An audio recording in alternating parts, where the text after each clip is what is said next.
욕실에 물이 차오르는 소리가 은은하게 울려 퍼진다. 서은정은 물의 온도를 손으로 확인한다. 54세라는 나이가 무색하지 않게 그녀의 얼굴엔 피로의 주름이 깊게 패어 있다. 저는 서은정. 예전엔 TV에도 나오던 배우였습니다. 그러니까 사람들이 제 얼굴을 알아봐 주던 시절이 있었어요. 지금은 그 시절이 꿈만 같습니다. 아니, 어쩌면 그때가 꿈이었고 지금이 현실인지도 모르겠습니다. 욕실 밖에서 남편의 목소리가 들린다. 은정아, 물 받았어. 촬영장에선 조명 아래에서 모두가 저를 바라봤죠.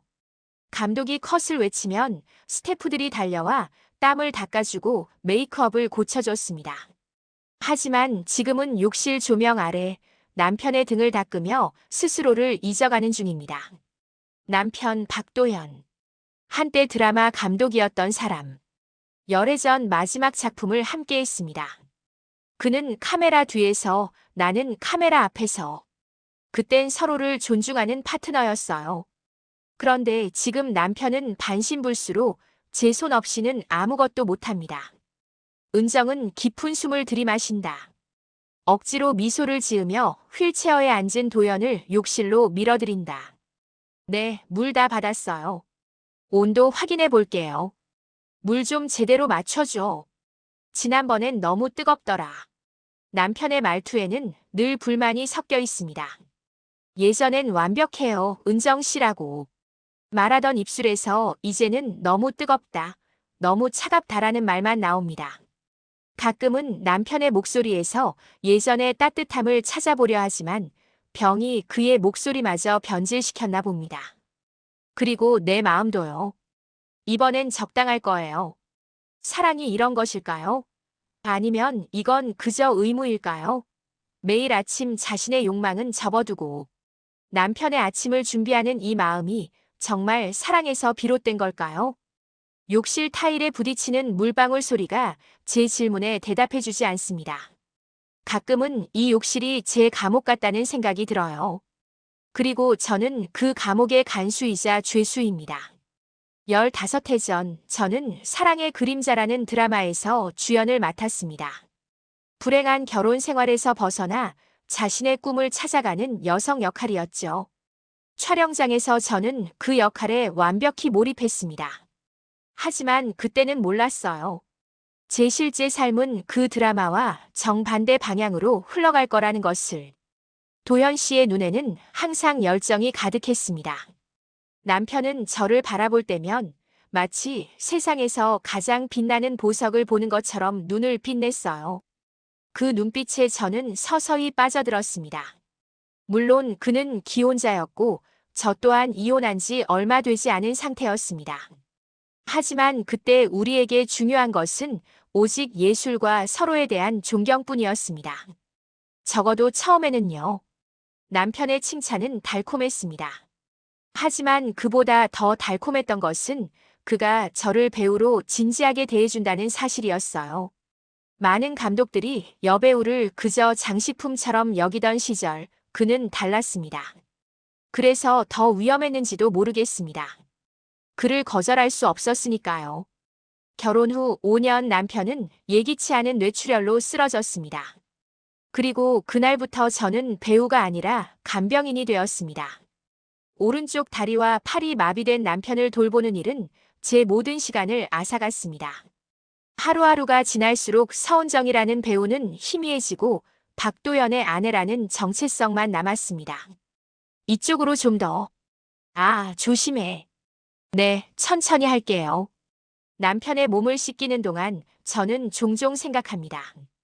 이 손으로 남편의 몸을 만지면서도 저는 그와 점점 더 멀어지고 있다고.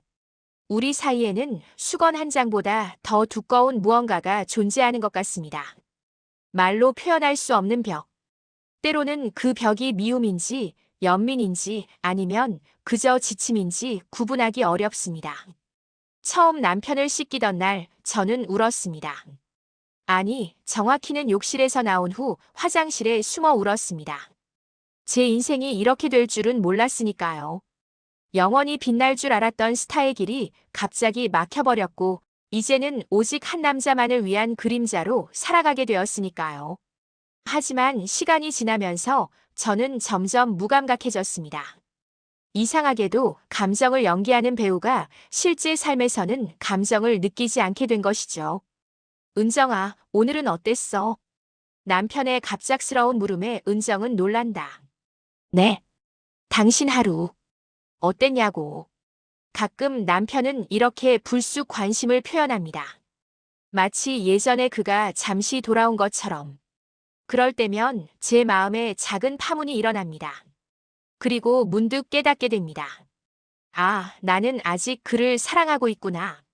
모든 불평에도 불구하고, 모든 희생에도 불구하고, 내 마음 깊은 곳에는 여전히 그를 향한 사랑이 남아있는 것이죠. 그것이 저를 이 자리에 붙들어두는 힘인지도 모릅니다. 평소와 같았어요. 민우한테서 전화 왔었어. 아니요, 오늘은 아마 바쁜가 봐요. 우리의 아들 민우는 이제 32입니다. 그는 바쁜 회사원이 되어 가끔 전화로 안부를 물을 뿐이죠. 그가 아버지의 상태를 볼 때마다 눈에 슬픔이 가득한 것을 봅니다. 아마도 자신의 미래를 보는 것 같아 두려운 걸까요? 아니면 어머니인 제가 조금씩 사그라드는 모습이 안타까운 걸까요? 그 아이가 우리를 볼 때마다 표정이 어두워지는 걸 보면 가슴이 아파요.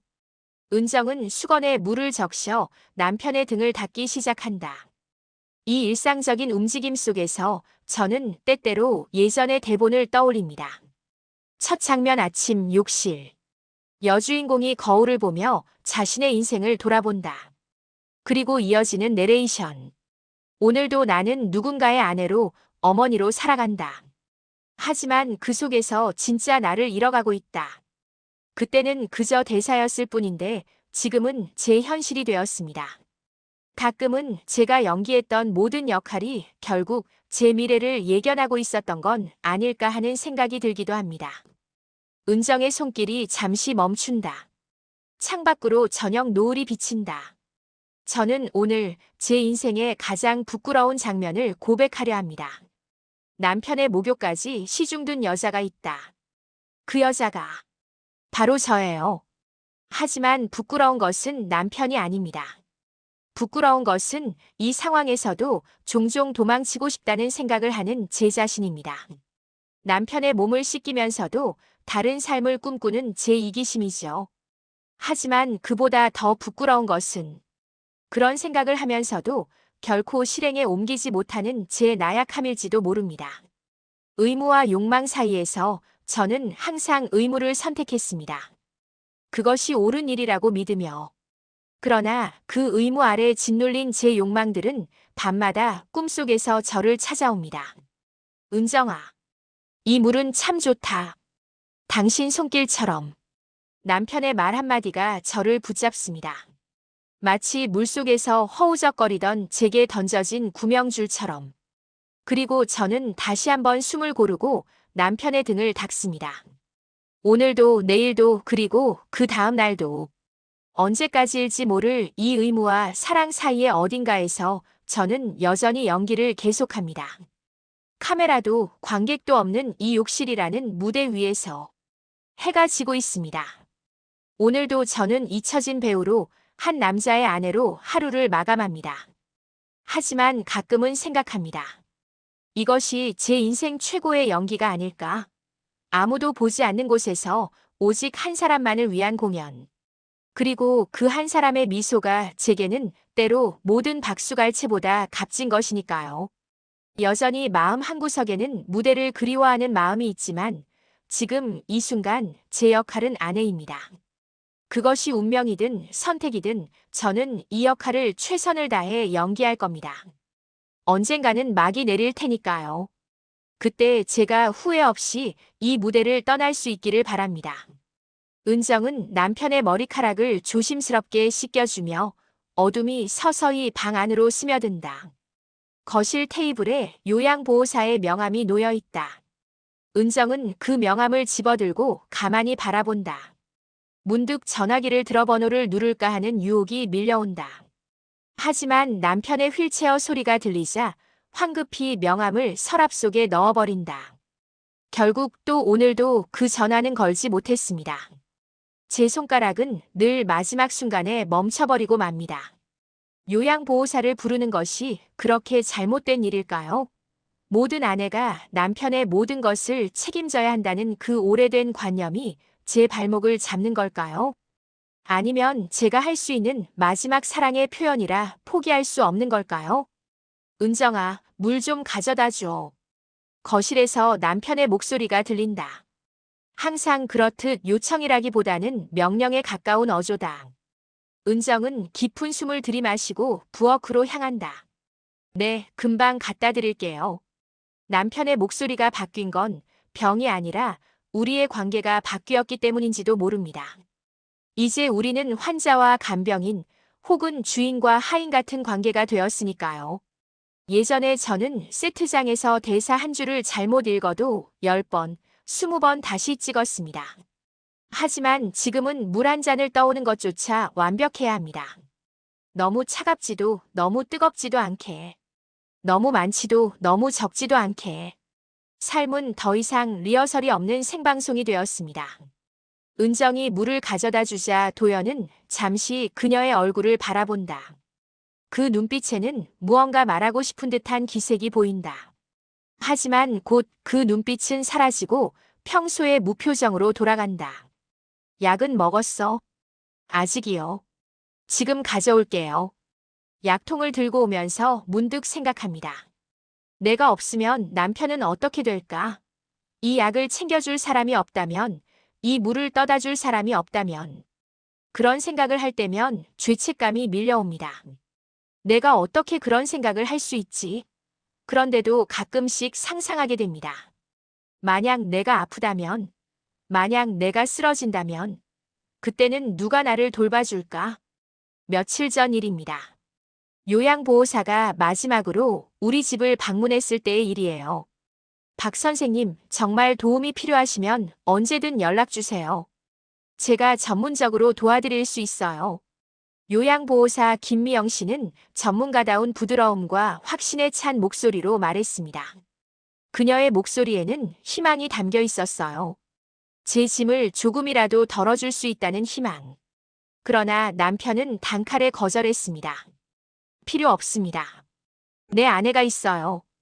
그 순간 남편의 눈에 담긴 감정은 무엇이었을까요? 두려움? 자존심? 아니면 정말로 저만을 믿는 신뢰였을까요? 어느 쪽이든 그 말 한마디로 제 선택권은 사라졌습니다. 남편의 선언 앞에서 제가 끼어들 틈은 없었어요. 결국 요양보호사는 아쉬운 표정을 남기고 떠났습니다. 너무 무리하지 마세요. 그녀가 떠나며 제게 작게 속삭인 말이 아직도 귓가에 맴돕니다. 그때 저는 그저 미소로 답할 수밖에 없었지만 속으로는 외치고 싶었어요. 도와주세요. 제발 도와주세요. 라고. 그런 마음이 드는 제 자신이 또 한 번 부끄러워집니다. 왜 그렇게 나만 쳐다봐? 뭐 할 말 있어? 남편의 말에 은정은 자신도 모르게 그를 응시하고 있었음을 깨닫는다. 아니요. 그냥 약 드셔야 할 시간인 것 같아서요. 방금 김미영 씨한테 전화했어. 남편의 갑작스러운 질문에 은정은 놀란다. 마치 자신의 마음을 들킨 것 같은 느낌이다. 아니요, 무슨 말씀이세요? 아까 전화벨 소리 같은 게 들렸던 것 같아서. 아, 그건 민우가 잠깐 안부 전화한 거예요. 또 거짓말을 했습니다. 아까 그 전화는 민우가 아니라 예전 동료 배우였어요. 새 드라마에 조연으로 캐스팅됐다며 축하 전화를 해온 거였죠. 하지만 남편에게 그런 이야기를 하면 뭐가 달라질까요? 어차피 저는 남편 곁을 떠날 수 없고 그 배역은 다른 누군가의 것이 되겠죠. 그저 또 하나의 했더라면. 이 제 인생에 쌓이는 것뿐입니다. 요양보호사가 떠난 후 남편에게 조심스럽게 말을 꺼냈던 기억이 납니다. 저도 체력에 한계가 있다고 전문적인 도움을 받는 건 어떨지 물었어요. 그때 남편의 반응은 지금도 가슴을 아프게 합니다. 낯선 사람한테 내 몸을 맡길 순 없어. 은정아, 당신이 해줘. 당신만 믿어. 그 말이 듣기 좋았을까요? 아니면 무거운 짐이었을까요? 믿음과 구속 사이의 경계가 그토록 모호할 수 있다는 걸 그때 처음 깨달았습니다. 남편의 믿음은 제게 감옥이 되었고, 저는 그 감옥의 열쇠를 스스로 던져버린 죄수가 되었습니다. 그렇게 저는 또 한 번 고개를 숙이고 알겠어요 라고 대답했습니다. 제 인생의 수많은 순간들이 그렇게 알겠어요로 끝나버린 것 같습니다. 결혼할 때도, 첫 작품을 포기할 때도, 그리고 지금도. 오늘 오후 오랜만에 전화가 왔습니다. 김민석 PD였어요. 그는 제가 데뷔할 때부터 알던 연출자였습니다. 새 시리즈를 기획 중이라며 제게 딱 맞는 역할이 있다고 했어요. 서은정 선배님, 오랜만입니다. 김민석이에요. KBS에서. 그의 목소리를 듣자마자 가슴이 뛰었습니다. 마치 오랫동안 잠들어 있던 뭔가가 깨어난 것 같은 느낌이었죠. 배우 서은정의 심장이 다시 뛰기 시작한 거예요. 민석 씨, 오랜만이네요. 새 시리즈 기획 중인데요. 선배님께 꼭 맞는 역할이 있어서요. 단역이지만 의미 있는. 그 순간 남편의 목소리가 거실에서 들려왔습니다. 은정아, 밥은 언제 돼? 시계를 보니 벌써 점심시간이 훌쩍 지나 있었어요. 남편의 약 시간도 지났고요.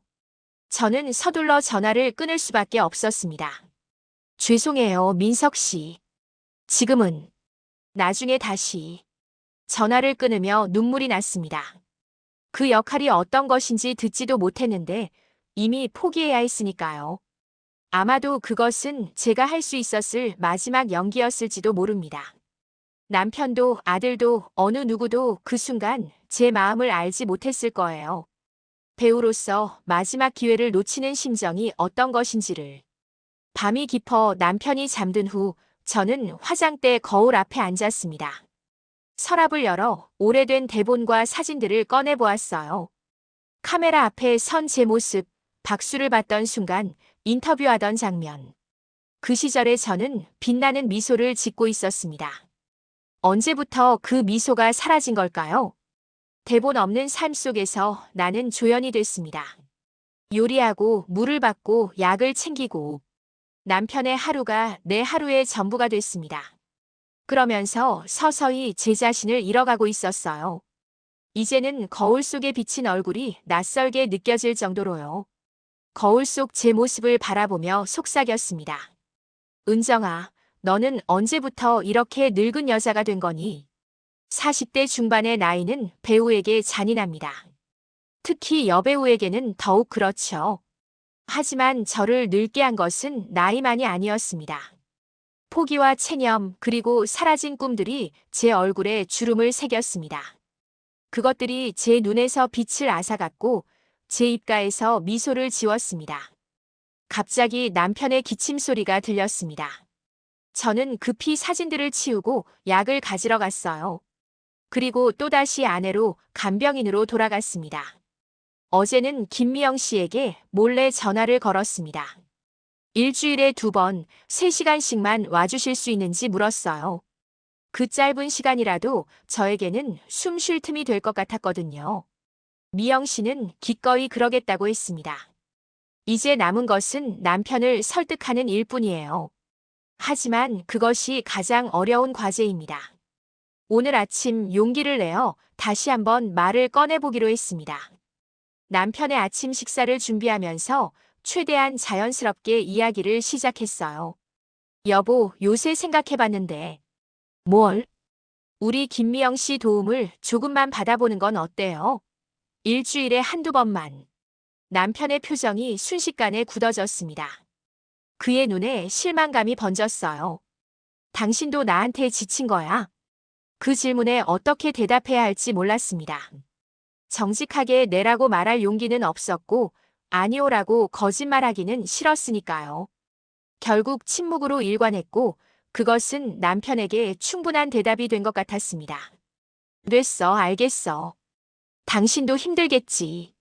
남편의 말투에는 체념과 함께 묘한 승리감이 섞여 있었습니다.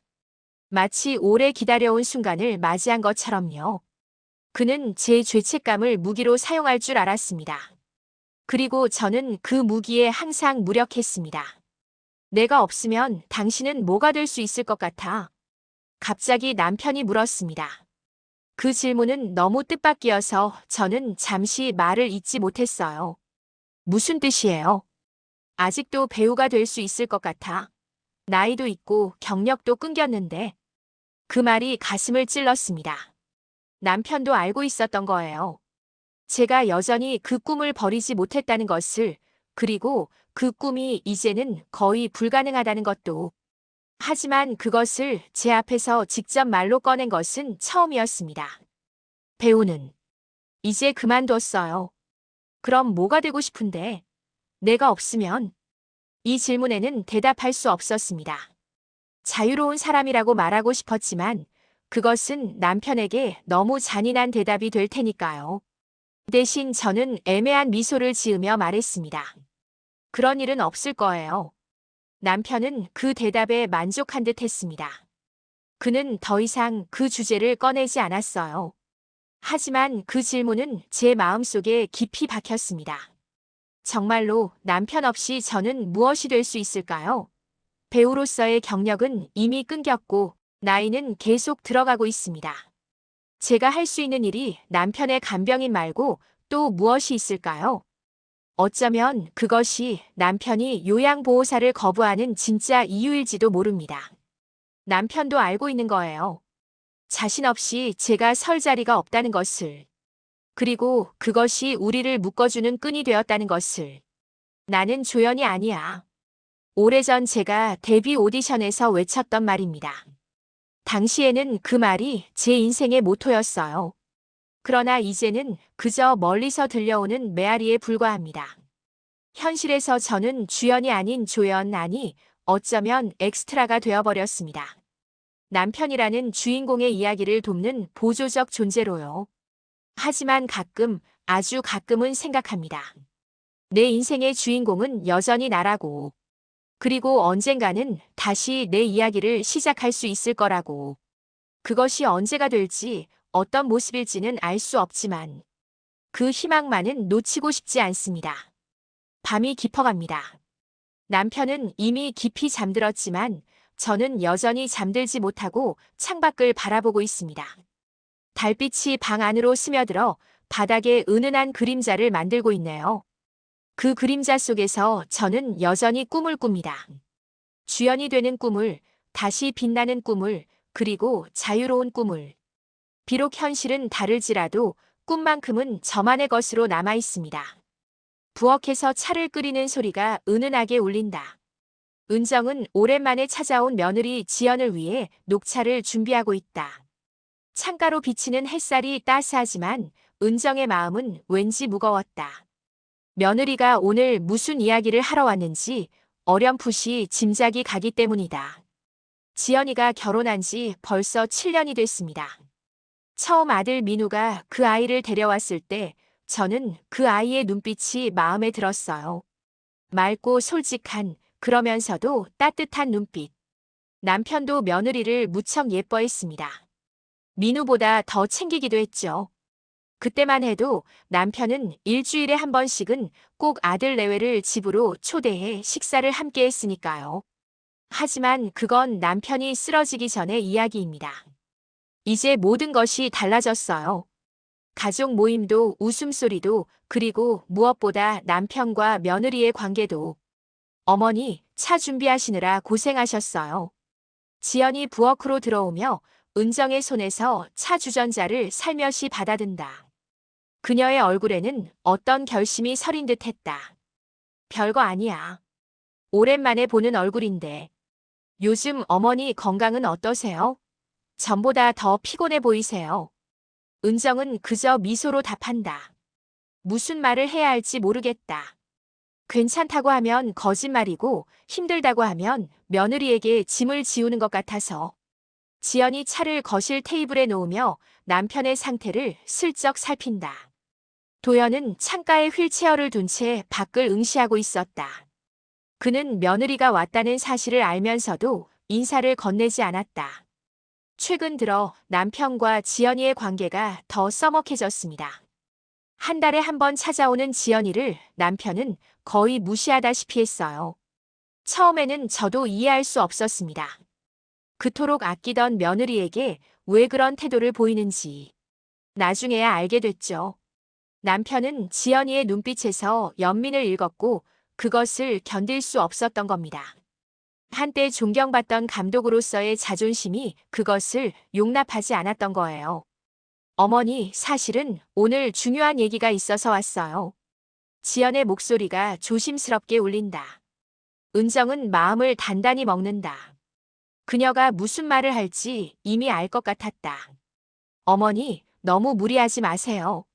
아버님은 요양원에 모셔도 돼요. 요즘은 시설도 좋고. 제가 예상했던 말이었습니다. 사실 저도 가끔 그런 생각을 했으니까요. 밤마다 잠 못 이루고 등 통증으로 진통제를 달고 살면서도 감히 입 밖으로 내지 못했던 그 생각을. 하지만 현실은 그리 간단하지 않았습니다. 남편에게 요양원은 단순한 장소의 개념이 아니었어요. 그것은 포기를 의미했고 버려짐을 뜻했고 무엇보다 모든 존엄성의 상실을 의미했습니다. 글쎄, 아버님이. 제 대답이 채 끝나기도 전에 휠체어 소리가 들렸습니다. 남편이 거실로 들어오고 있었어요. 그의 얼굴은 이미 분노로 일그러져 있었습니다.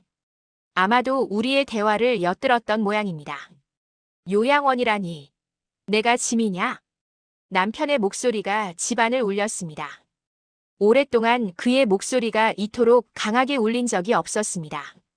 병으로 약해진 그의 몸에서 어떻게 그런 힘이 나올 수 있는지 신기할 정도였어요. 아버님, 그런 뜻이 아니라. 지연이 당황해 해명하려 했지만 남편은 들으려 하지 않았습니다. 다 들었어. 나가. 당장 나가. 남편의 손이 테이블 위 찻잔을 쳐서 바닥에 떨어뜨렸습니다. 차가 사방으로 튀고 찻잔이 깨지는 소리가 날카롭게 울렸어요. 지연의 눈에 눈물이 고였습니다. 그녀는 말없이 가방을 들고 일어났어요. 저는 뭐라 말해야 할지 몰라 그저 고개를 숙였습니다. 그 순간 제 마음속에서 무언가가 일어났습니다. 짐이 맞아요. 하지만 당신만은 그걸 몰라요. 아니, 알면서도 인정하지 않는 거겠죠. 저는 무거운 짐을 지고 있었습니다. 그 짐은 단순히 남편의 병수발이 아니라 제 꿈과 희망, 그리고 자유까지 모두 포함하는 무게였어요. 하지만 그걸 말할 수 없었습니다. 그건 제 십자가였으니까요. 지연이 현관문을 나서는 소리가 들렸습니다. 눈물을 참으며 나가는 며느리를 따라가지 못하고 그저 서 있을 수밖에 없었던 제 자신이 너무 초라하게 느껴졌어요. 당신도 그렇게 생각하는 거야? 남편의 목소리가 갑자기 낮아졌습니다. 분노 뒤에 따라오는 것은 항상 깊은 상처와 두려움이었어요. 저는 그의 눈을 바라볼 수 없었습니다. 아니에요. 그런 생각 없어요. 또 거짓말을 했습니다. 이제는 거짓말이 제 일상이 되어버렸네요. 남편을 위한 거짓말, 아들을 위한 거짓말, 며느리를 위한 거짓말. 그리고 저 자신을 위한 거짓말까지. 모두가 서로 다치지 않기를 바라는 마음에서였지만 그 거짓말들이 쌓이고 쌓여 이제는 진실이 무엇인지도 헷갈릴 지경입니다.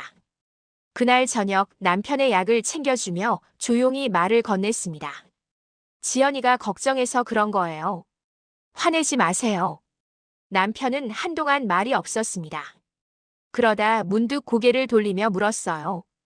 당신까지 나를 버리려는 거야? 그 질문에는 깊은 두려움이 담겨 있었습니다. 병든 몸으로 세상과 맞서는 남편의 유일한 방패가 바로 저였으니까요. 저는 그의 손을 잡으며 대답했습니다. 아니에요. 그런 적 없어요. 제 손이 떨리고 있었습니다. 그것은 어쩌면 제 마음의 떨림이기도 했을 거예요. 남편을 향한 복잡한 감정들이 서로 부딪히며 만들어내는 파동 같은 것이었습니다. 미움과 사랑, 연민과 분노, 의무감과 자유에 대한 갈망. 이 모든 것들이 한데 뒤섞여 제 손을 떨게 만들었던 것 같아요. 미안해. 내가 이렇게 되어서. 남편의 목소리가 갑자기 부드러워졌습니다. 오랜만에 들어보는 진심 어린 목소리였어요. 그 순간만큼은 예전에 그가 돌아온 것 같았습니다. 그러나 곧 그 목소리는 다시 냉정해졌어요. 하지만 요양원만은 안 돼. 절대로. 그 말에는 타협의 여지가 없었습니다. 그것은 선언이자 명령이었어요. 저는 더 이상 반박할 힘도 의지도 없었습니다. 그래서 그저 고개를 끄덕였죠. 그날 이후 며느리의 눈빛엔 죄책감이, 남편의 눈빛엔 두려움이 섞여 있었습니다. 가족이지만 서로를 이해할 수 없는 침묵만 남았죠. 대화는 점점 줄어들었고 방문도 뜸해졌습니다. 지연이는 한 달에 한 번 오던 것이 두 달에 한 번으로 바뀌었고 마침내 전화로 안부를 묻는 것으로 대체되었습니다. 어느 날 민우에게서 전화가 왔습니다. 엄마, 지연이가 많이 속상해해요. 아버지 때문에. 알아. 내 아버진 지금 많이 예민하신 거야. 하지만 엄마, 이렇게 계속 엄마만 희생하시면 어떡해요? 지연이 말이 맞아요. 요양원도 나쁘지 않을 것 같은데. 민우야, 그만하자. 엄마가 알아서 할게. 전화를 끊은 후 한동안 창밖을 바라봤습니다. 세상은 여전히 돌아가고 있었어요. 사람들은 걷고 웃고 살아가고 있었습니다. 그러나 저는 이 집안에 갇혀 시간이 멈춘 것 같은 나날을 보내고 있었어요. 창문 너머 세상은 너무나 멀게 느껴졌습니다. 일주일 후 지연이가 예고 없이 찾아왔습니다. 그녀의 얼굴은 결연해 보였어요. 다행히 남편은 침실에서 낮잠을 자고 있었습니다. 어머니, 죄송해요. 지난번에 그렇게 나가서. 괜찮아, 지연아. 아버님이 너무 예민하셔서 그런 거야. 어머니, 제가 병원에 아버님 상태를 문의해봤어요. 간병인 도움 없이는 무리라고 하더라고요. 어머님도 연세가 있으신데. 지연의 말에 가슴이 아팠습니다. 제 나이가 이제 50 중반이라는 사실을 직면하는 것은 늘 고통스러웠어요. 배우로서 가장 빛나야 할 시기에 모든 것을 놓아버렸으니까요. 그리고 이제는 간병인으로서도 한계에 다다르고 있었습니다. 고맙다, 지연아. 하지만 아버님 뜻을 거스르긴 어려울 것 같아. 그럼 최소한 간병인이라도 써야 해요. 일주일에 몇 번이라도. 지연의 눈에 눈물이 고였습니다. 그녀도 제가 얼마나 지쳐 있는지 알고 있었어요. 모든 것이 제 얼굴에 그대로 새겨져 있었으니까요. 주름과 다크서클, 그리고 생기 없는 눈빛에. 알았어. 한 번 더 시도해 볼게. 그렇게 약속했지만 정말로 남편을 설득할 수 있을지는 의문이었습니다. 이미 몇 번이나 시도했다가 실패했으니까요. 남편의 고집은 병마보다도 강했습니다. 지연이 떠난 후 문득 남편의 휠체어가 침실에서 나오는 소리가 들렸습니다.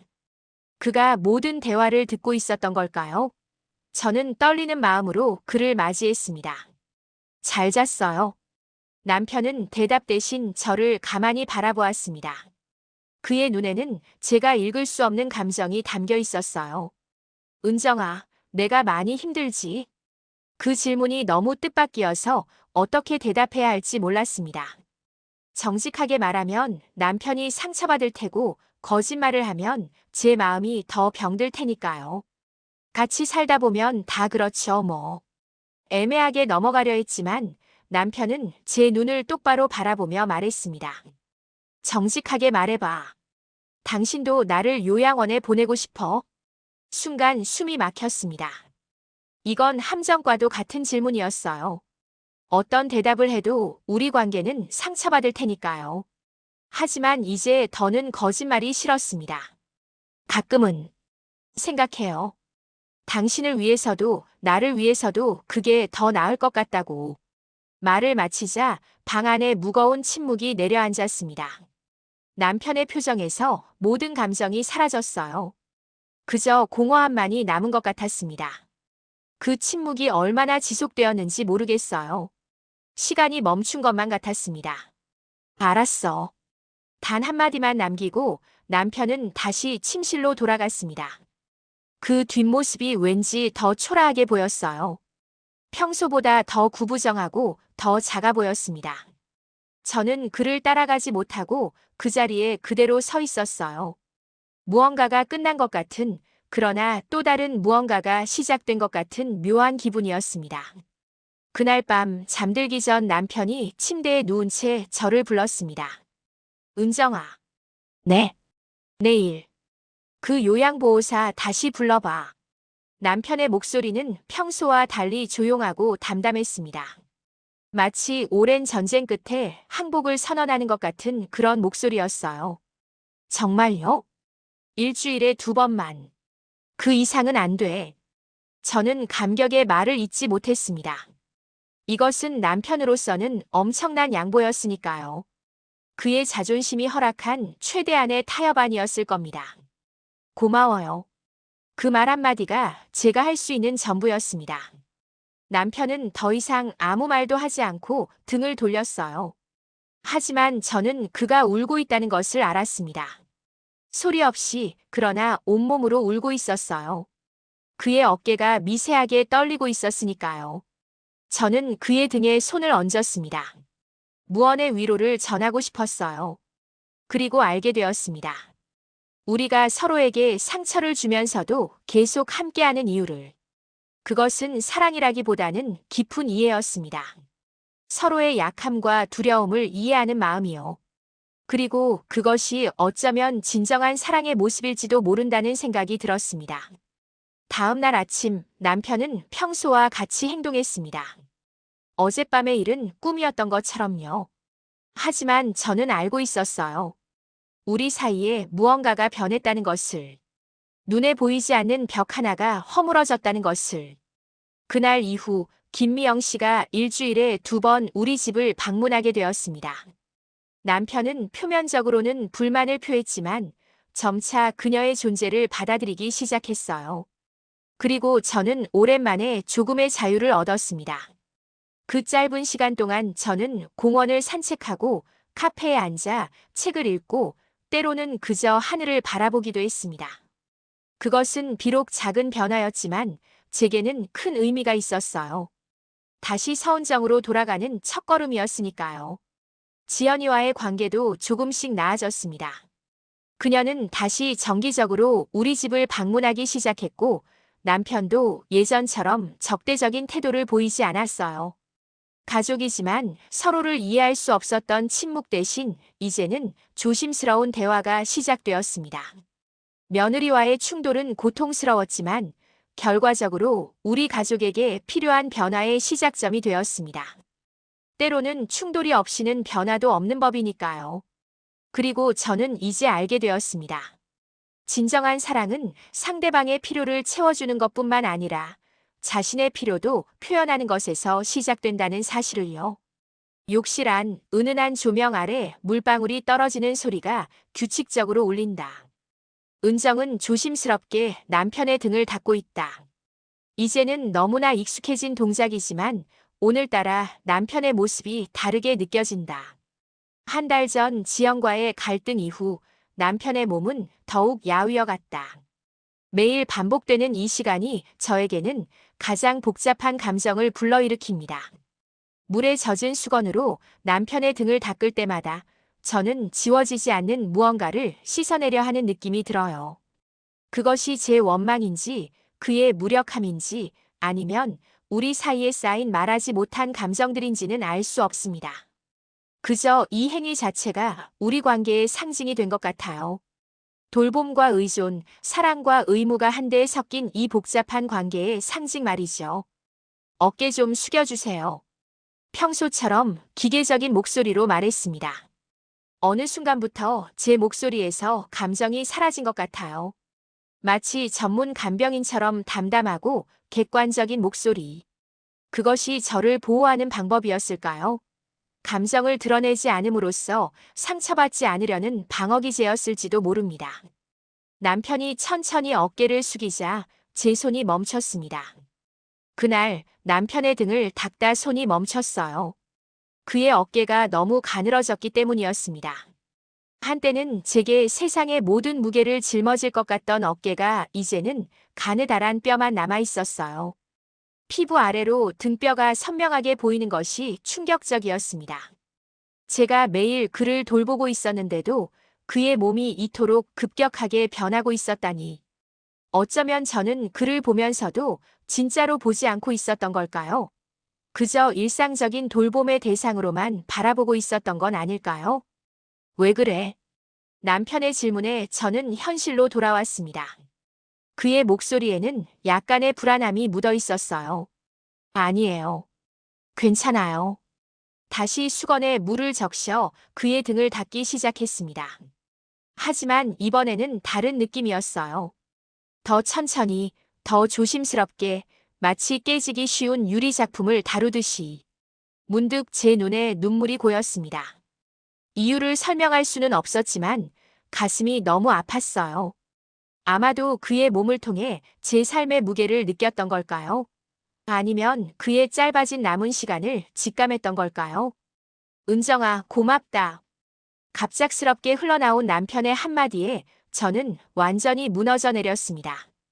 그 말은 너무 단순했지만 그 안에 담긴 무게는 감당하기 어려웠어요. 오랜 시간 동안 남편은 제게 고마움을 표현한 적이 거의 없었거든요. 그의 삶은 제가 당연히 해야 하는 것으로 여겨왔으니까요. 하지만 그날 그 한마디는 모든 것을 바꿔놓았습니다. 그 한마디에 내 눈물이 떨어졌죠. 수건은 젖었고 그 위에 내 마음이 스며들었습니다. 눈물이 뺨을 타고 흘러내려 욕조의 물과 하나가 되었어요. 저는 그 눈물을 감추려 했지만 남편은 이미 알아차린 것 같았습니다. 울어. 남편이 고개를 돌려 제 얼굴을 바라봅니다. 그의 눈에는 제가 좀처럼 보지 못했던 따뜻함이 담겨 있었어요. 오랜만에 보는 예전의 그 눈빛이었습니다. 아니에요. 물이 튀어서. 재빨리 눈물을 닦았지만 이미 늦었어요. 남편은 제 마음을 읽은 듯 했습니다. 미안해. 내가 이렇게 되어서.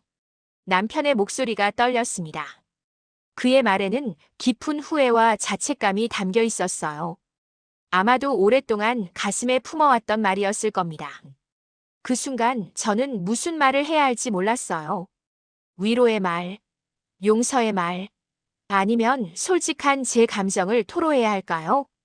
그런 말 마세요.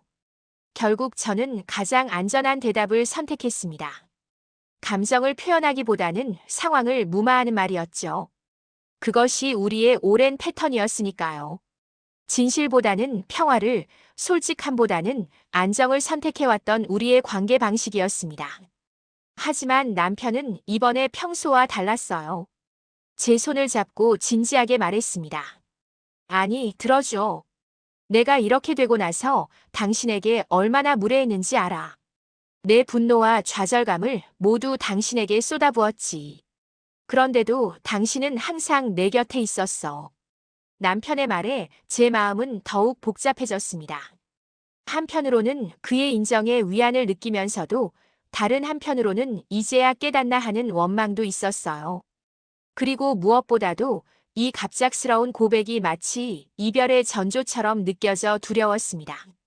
수건을 들고 있는 제 손이 떨리기 시작했습니다. 욕실의 증기 속에서 저는 남편의 눈을 제대로 볼 수 없었어요. 아니, 어쩌면 보기 두려웠는지도 모릅니다. 그의 눈에서 무엇을 발견하게 될지 두려웠던 거예요. 이게 사랑일까? 아니면 연민일까? 제 마음속에서 끊임없이 울려 퍼지는 질문이었습니다. 남편을 위해 제 삶을 희생하게 만든 이 감정의 정체는 무엇일까요?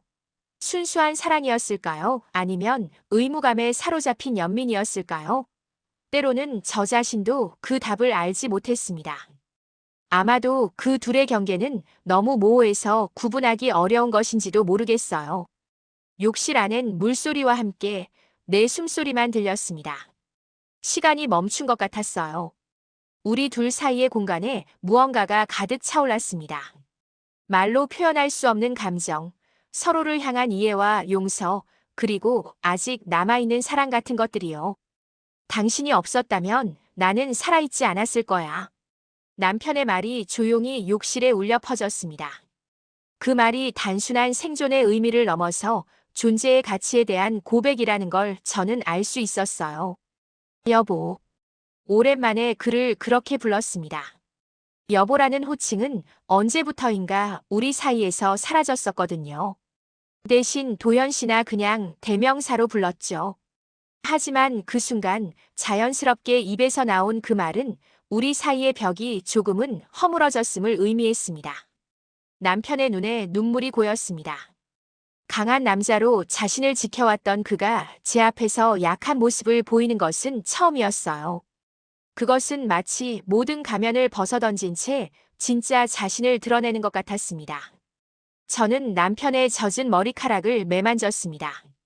그 간단한 행동에도 우리의 관계가 담겨 있었어요. 이제 저는 그의 몸을 단순히 돌보는 것이 아니라 만지고 있었습니다. 기계적인 간병이 아닌 감정이 담긴 접촉이었죠. 혹시 후회해? 나와 결혼한 것을? 남편의 질문에 저는 잠시 생각에 잠겼습니다. 정직하게 대답하고 싶었어요. 늘 진실을 피해온 우리의 관계에서 이번만큼은 솔직해지고 싶었습니다. 가끔요. 특히 힘든 날에는 상상해요. 다른 삶을 살았다면 어땠을지. 제 대답에 남편은 고개를 끄덕였습니다. 예상했던 반응이었을까요? 아니면 이미 알고 있었던 걸까요? 나도 그래. 당신에게 더 좋은 남편이 되었다면 어땠을지 생각해. 그의 솔직한 대답에 저는 미소 지었습니다. 우리는 오랜만에 진실된 대화를 나누고 있었어요. 수건 한 장을 사이에 두고 우리는 서로의 마음속 깊은 곳에 있는 감정들을 끄집어내고 있었습니다. 하지만 알아. 그래도 난 당신을 만난 걸 후회하진 않아. 제가 말을 이었습니다. 그것은 진심이었어요. 모든 어려움과 희생에도 불구하고 남편과의 인연을 저주하지는 않았으니까요. 우리의 관계는 저를 성장시켰고 인간으로서 더 깊은 이해와 공감을 가르쳐 주었습니다. 그것은 어떤 성공이나 명예보다 값진 것이었을지도 모릅니다. 남편의 눈에서 안도의 빛이 번졌습니다. 아마도 그는 제가 그를 완전히 원망하고 있다고 생각했던 것 같아요. 하지만 사실 저의 감정은 그보다 훨씬 복잡했습니다. 사랑과 미움, 고마움과 원망, 그리고 깊은 연민이 모두 섞여 있었으니까요. 욕조의 물이 점점 차가워지고 있었습니다.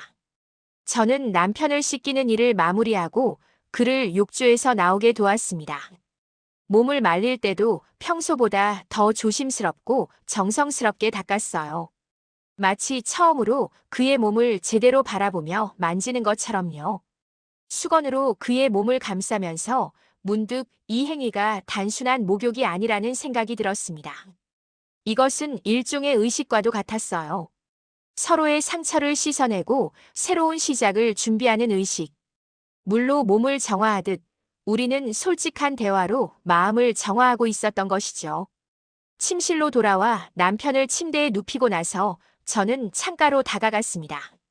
바깥은 이미 어두워져 있었고 창문에 비친 제 모습이 희미하게 보였어요. 오랜만에 제 얼굴을 유심히 살펴보았습니다. 주름이 깊게 패인 눈과 지친 표정, 하지만 어딘가 달라진 눈빛. 그것은 아마도 작은 희망의 빛이었을 거예요. 은정아. 침대에서 남편이 부르는 소리가 들렸습니다. 네. 오늘. 고마워. 그것이 단순히 목욕에 대한 감사인지 아니면 우리가 나눈 대화에 대한 감사인지는 확실하지 않았습니다. 아마도 둘 다였을 것 같아요. 어쨌든 저는 미소로 답했습니다. 내일도 같은 시간에 목욕해요. 그 말에 남편도 미소 지었습니다. 그것은 마치 약속과도 같았어요. 내일도 그리고 그 다음 날도 우리는 이 의식을 계속할 것이라는 약속. 그리고 그 의식 속에서 우리는 조금씩 서로를 다시 발견해 나갈 것이라는 희망이 담긴 약속이었습니다. 그날 밤 저는 오랜만에 편안하게 잠들 수 있었습니다. 남편의 숨소리를 들으며 이상하게도 마음이 평온해졌어요. 수건 한 장으로 우리의 관계가 완전히 치유될 수는 없겠지만 적어도 그것은 시작점이 될 수 있을 것 같았습니다. 오랫동안 닫혀있던 마음의 문을 조금씩 열어가는 그런 시작점 말이에요. 아침이 되어 눈을 떴을 때 창문으로 밝은 햇살이 들어오고 있었습니다. 새로운 하루의 시작이었어요. 어제의 대화 이후 무언가가 달라질 것 같은 예감이 들었습니다. 그것이 좋은 변화일지 나쁜 변화일지는 알 수 없었지만 적어도 우리는 더 이상 그 자리에 머물러 있지는 않을 것 같았어요. 수건 한 장. 그것은 단순한 천 조각에 불과했지만 우리에게는 특별한 의미가 되었습니다. 물을 흡수하는 수건처럼 그것은 우리의 눈물과 상처, 그리고 말하지 못한 감정들을 모두 담아냈습니다. 그리고 그렇게 젖은 수건처럼 우리의 관계도 무겁고 복잡해졌지만 동시에 더 깊고 진실해졌습니다. 저는 이제 알았습니다. 진정한 사랑은 완벽한 행복 속에서가 아니라 이런 고통과 시련 속에서 더 깊어진다는 것을. 그리고 수건 한 장으로 상대방의 몸을 닦아주는 단순한 행위 속에도 인간의 가장 깊고 복잡한 감정이 담길 수 있다는 것을요. 거실 소파에 나란히 앉은 은정과 민우. 휴일을 맞아 오랜만에 찾아온 아들은 노트북을 무릎 위에 올려놓고 무언가를 열심히 찾고 있었다. 창밖으로는 가을비가 조용히 내리고 남편은 오후 약을 먹고 침실에서 낮잠을 자고 있었다. 오랜만에 아들과 단둘이 있는 시간. 민우는 바쁜 회사 일 때문에 한 달에 한 번 정도 얼굴을 비추는 것이 전부였어요. 그도 그럴 것이 아버지의 모습을 보는 것이 그에게는 큰 상처가 되는 듯 했으니까요. 한때 우뚝 선 거인 같았던 아버지가 휠체어에 의지한 모습은 젊은 아들에게 인생의 무상함을 너무 일찍 가르치는 것 같아서 안타까웠습니다. 그럼에도 불구하고 민우는 최선을 다해 밝은 모습을 보여주려 했고 저는 그런 아들의 노력이 고마웠습니다. 엄마, 예전 인터뷰 영상 찾았어. 봐봐. 민우의 목소리에 생각에서 깨어났습니다. 그가 노트북 화면을 제게 보여주었어요. 어디서 이런 걸 찾았니? 인터넷 아카이브 뒤져봤어요. 엄마가 주연했던 사랑의 그림자 방영할 때 인터뷰예요. 노트북 화면에 젊은 저의 모습이 나타났습니다. 30 후반의 저였지만 눈빛은 지금보다 훨씬 빛나고 있었어요. 머리는 어깨까지 내려오는 단발머리였고 화장은 자연스러웠지만 분명한 존재감이 느껴졌습니다. 그때의 저는 뭔가에 사로잡힌 듯한 열정 넘치는 표정을 짓고 있었어요. 나는 연기로 사람을 위로하고 싶어요. 그게 제 사명이에요. 누군가의 마음에 작은 위로라도 될 수 있다면 그것이 제 삶의 의미가 될 것 같아요. 화면 속 제 목소리가 또렷하게 들려왔습니다. 자신감 넘치는 그리고 꿈이 가득한 목소리였어요. 언제부터 제 목소리에서 그 빛이 사라졌을까요? 남편이 쓰러진 그날부터였을까요? 아니면 그보다 더 전부터 서서히 희미해져 갔던 것일까요? 와, 엄마 정말 빛나 보여. 멋있었어, 엄마. 민우의 목소리에는 진심 어린 감탄이 묻어 있었습니다. 그의 눈에 비친 엄마는 단순한 간병인이 아니라 한때 사람들의 마음을 움직였던 배우였을 테니까요. 그랬었나? 목이 메어 간신히 대답했습니다. 그 짧은 영상 속에서 저는 완전히 다른 사람을 보는 것 같았어요. 아니, 어쩌면 진짜 저를 보는 것 같았을지도 모릅니다. 오랫동안 잊고 있었던 혹은 잊으려 했던 제 자신의 모습을요. 영상 속에서 인터뷰어가 질문을 던졌습니다. 가장 연기하고 싶은 역할이 있다면 무엇인가요? 그리고 젊은 제가 대답했어요.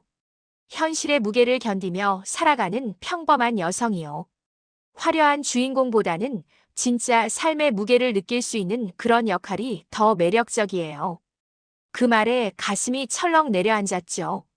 나는 여전히 위로하고 있었습니다. 다만 무대가 달라졌을 뿐. 욕실이 무대, 남편이 관객이었어요. 제가 바라던 그 현실의 무게를 견디며 살아가는 평범한 여성의 역할을 지금 실제로 살고 있는 것이었습니다. 아이러니하게도 제 소원은 이루어진 셈이었어요. 하지만 그것이 과연 제가 진정으로 원했던 것이었을까요? 민우가 다른 영상도 보여주었습니다. 시상식에서 상을 받는 모습, 팬 사인회에서 밝게 웃는 모습, 드라마 메이킹 필름에서 열연하는 장면들. 한 장면 한 장면이 제 기억 속에 깊이 묻혀있던 순간들을 끄집어냈습니다. 그 시절에 저는 분명 행복했어요. 어려움도 많았지만 제 삶에 목적이 있었고 열정이 있었습니다. 저 시절이 그립구나. 저도 모르게 중얼거렸습니다. 민우는 저를 물끄러미 바라보더니 조심스럽게 말을 꺼냈어요. 엄마, 아버지가 좋아지면 다시 연기하면 어때? 늦지 않았어. 그 말이 제 가슴을 두드렸습니다. 아버지가 좋아지면이라는 가정은 너무 멀게만 느껴졌어요. 남편의 상태는 나아지기보다는 점점 악화되고 있었으니까요. 하지만 그보다 더 마음을 무겁게 한 것은 다른 생각이었습니다. 남편이 좋아지든 그렇지 않든 저는 이미 연기자로서의 세월을 너무 많이 놓쳐버린 것은 아닐까요? 49에 데뷔한 배우도 있다지만 오랫동안 현장을 떠나 있었던 저에게 그런 기회가 다시 올까요? 엄마는 지금도 연기 중이야, 민우야. 그것도 내 생애 가장 긴 연기를. 민우의 표정이 순간 굳어졌습니다. 제 말이 너무 비관적으로 들렸나 봐요. 또는 제가 아버지를 돌보는 것을 연기라고 표현한 것이 그를 불편하게 만들었을지도 모릅니다. 하지만 그것은 진실이었어요. 저는 매일 아침 일어나 헌신적인 아내 역할을 연기하고 있었으니까요. 물론 그 속에는 진짜 사랑과 헌신도 있었지만 때로는 연기처럼 느껴지기도 했습니다. 그 말은 무슨 뜻이야? 민우가 노트북을 닫으며 물었습니다. 그의 눈에는 걱정과 함께 뭔가 더 깊은 감정이 서려 있었어요. 아마도 그는 제 말 속에 담긴 복잡한 감정을 직감적으로 느꼈던 것 같습니다. 아무것도 아니야. 그렇게 얼버무렸지만 민우는 제 손을 꼭 잡았습니다. 그의 손이 따뜻했어요. 언제부터 아들의 손이 이렇게 크고 단단해졌을까요? 예전에는 제 손 안에 쏙 들어오던 작은 손이었는데. 엄마, 솔직히 말해봐. 행복해? 그 질문에 잠시 말문이 막혔습니다. 행복이라. 너무나 단순하면서도 너무나 복잡한 그 질문 앞에서 저는 무엇이라 대답해야 할지 몰랐습니다. 행복하다고 하면 거짓말 같았고, 불행하다고 하면 너무 가혹한 진실 같았어요. 제 삶은 그 둘 사이 어딘가에 있었으니까요. 행복. 그런 거 생각할 여유가 없었어. 민우의 눈에 슬픔이 번졌습니다. 제 대답이 그를 아프게 했나 봐요. 어머니의 불행은 아들에게도 짐이 되는 법이니까요. 그래서 더 물어보는 거야. 민우의 목소리는 낮고 진지했습니다. 그의 모습에서 문득 남편의 젊은 시절이 오버랩되었어요. 같은 눈매, 같은 턱선, 그리고 무언가에 집중할 때의 그 진지한 표정까지. 아들은 참 많은 것을 아버지를 닮았구나 싶었습니다. 엄마가 연기를 그만둔 건 정말 아버지 때문이었어. 그 질문은 오래전부터 민우가 품고 있었을 의문 같았어요. 아마도 그는 어린 시절부터 엄마가 갑자기 연기를 그만두고 집에만 있게 된 이유를 궁금해했을 테니까요. 한참을 침묵하다가 대답했습니다. 이제는 아들에게도 솔직해질 때가 된 것 같았어요. 절반은 아버지 때문이었고 절반은 내 선택이었어. 당시 아버지는 새 작품 준비로 바빴고 나도 드라마 출연 제안이 있었지. 하지만 그 시기에 내가 중학교 입학을 앞두고 있었잖아. 누군가는 가정을 돌봐야 했고 말을 이어가기가 어려웠습니다. 지금 와서 돌이켜보면 그때 제가 다른 선택을 할 수도 있었을 것 같아요. 남편과 제대로 대화를 나누고 서로의 경력과 가정을 모두 지킬 수 있는 방법을 찾았다면 어땠을까요? 하지만 저는 묵묵히 제 경력을 포기했고 그것이 당연한 것처럼 여겼습니다. 그래도 몇 년 후에는 다시 시작할 수 있었잖아요. 제가 고등학생이 되고 나서라도. 민우의 목소리에는 원망보다는 안타까움이 묻어 있었습니다. 그는 어머니의 꿈이 사그라드는 것을 지켜보면서 자랐고 어쩌면 그것이 그에게도 상처가 되었을지 모릅니다. 그러려고 했었어. 실제로 몇 번 오디션도 보고. 하지만 연기 공백이 너무 길어져서 쉽지 않더라. 그러다 아버지가 쓰러졌고 말끝을 흐렸습니다. 그 이후의 이야기는 민우도 잘 알고 있었으니까요. 남편의 병간호, 가정의 책임, 그리고 점점 멀어져가는 연기의 꿈. 그것이 제 삶의 궤적이었습니다. 민우가 다시 노트북을 열었습니다. 이번에는 다른 폴더를 클릭했어요. 거기에는 제가 본 적 없는 영상들이 담겨 있었습니다. 이건 제가 따로 모아둔 거예요. 엄마가 아버지와 함께 작업했던 현장 영상들이에요. 화면에 남편과 제가 함께 있는 모습이 나타났습니다. 촬영 현장에서 대본을 들고 이야기를 나누는 장면, 남편이 감독으로서 저에게 연기 지도를 하는 모습, 그리고 마지막 촬영을 마치고 서로를 바라보며 환하게 웃는 모습까지. 그 영상들은 저에게 완전히 잊혀진 순간들을 되살려냈어요. 우리가 서로를 많이 사랑했구나. 영상 속 저와 남편의 모습에서 저는 진심 어린 애정과 존중을 볼 수 있었습니다. 그것은 단순한 연인 사이의 감정을 넘어서 서로의 예술적 열정을 이해하고 지지하는 동료애 같은 것이었어요. 우리는 서로에게 영감을 주는 존재였던 겁니다. 그 모습을 보니 문득 궁금해졌습니다. 언제부터 우리는 그런 관계를 잃어버린 걸까요? 남편의 병이 시작되기 전부터 이미 우리는 서서히 멀어지고 있었던 건 아닐까요? 각자의 자리에서 각자의 역할에 갇혀 진짜 서로를 보지 못하게 된 것은 아니었을까요? 이 영상들 보면 아버지가 엄마를 얼마나 존경했는지 알 수 있어요. 그리고 엄마도 아버지를요. 민우의 말이 제 생각을 꿰뚫어 보는 것 같았습니다. 그렇습니다. 우리는 서로를 존경했어요. 그것이 우리 관계의 기반이었고 가장 큰 매력이었습니다. 하지만 언제부터인가 그 존경이 사라지고 의존과 의무만 남게 되었던 것 같아요. 이 마지막 영상은 특별해요. 아버지가 은퇴 인터뷰에서 한 말이에요. 민우가 마지막 클립을 클릭했습니다. 그것은 남편이 감독으로서 마지막 작품을 마치고 한 인터뷰였어요. 그때만 해도 남편은 건강했고 여전히 열정으로 가득 찬 모습이었습니다. 제 성공의 절반은 아내 서은정 덕분입니다. 그녀는 제 영화의 뮤즈일 뿐만 아니라 제가 더 나은 감독이 되도록 영감을 주었습니다. 언젠가 우리는 다시 함께 작품을 만들게 될 겁니다. 그때는 지금보다 더 깊은 이야기를 더 진실된 감정으로 담아내고 싶습니다. 남편의 말에 눈물이 왈칵 쏟아졌습니다. 그 꿈은 이제 영원히 이루어질 수 없게 되었으니까요. 남편의 건강이 회복된다 해도 우리가 다시 그런 전문적인 관계로 돌아갈 수 있을까요? 너무 많은 것이 변해버렸고 너무 많은 시간이 흘러버렸습니다. 아버지는 여전히 엄마를 그렇게 생각하실 거예요. 뮤즈라고 영감을 주는 사람이라고. 민우의 말이 제 가슴을 따뜻하게 했습니다.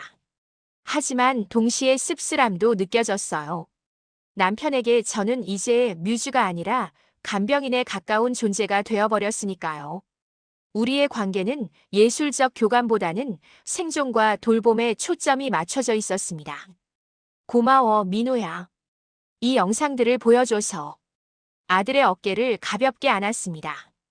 그가 이렇게 저의 과거를 찾아주고 잊고 있던 제 자신을 일깨워준 것이 고마웠어요. 사실 더 보여드리고 싶은 게 있어요. 민우가 마지막으로 한 폴더를 더 열었습니다. 그 안에는 제목이 없는 한 개의 영상 파일만 있었어요. 이건 아버지가 몰래 준비하신 거예요.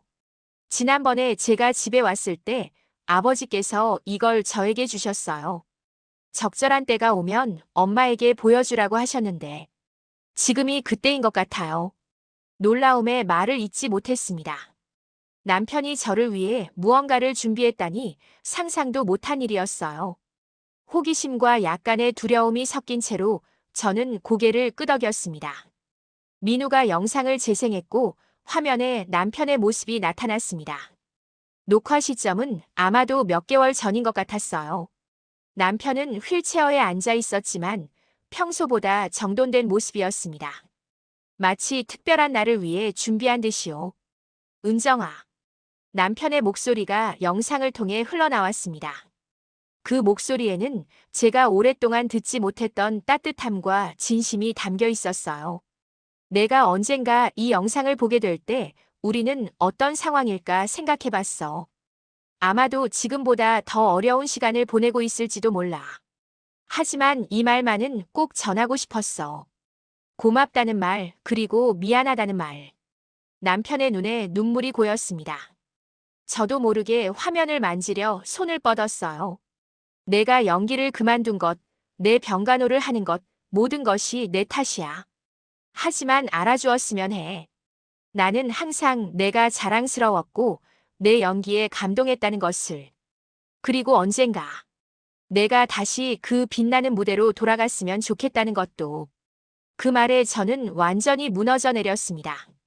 남편도 알고 있었던 거예요. 제가 그 무대를 얼마나 그리워하는지, 그리고 제가 얼마나 많은 것을 포기했는지를. 그는 모든 것을 알면서도 자신의 필요 때문에 저를 붙들어 두었던 것입니다. 그것은 이기적인 행동이었을까요? 아니면 어쩔 수 없는 선택이었을까요? 나는 내가 다시 연기할 수 있기를 바라.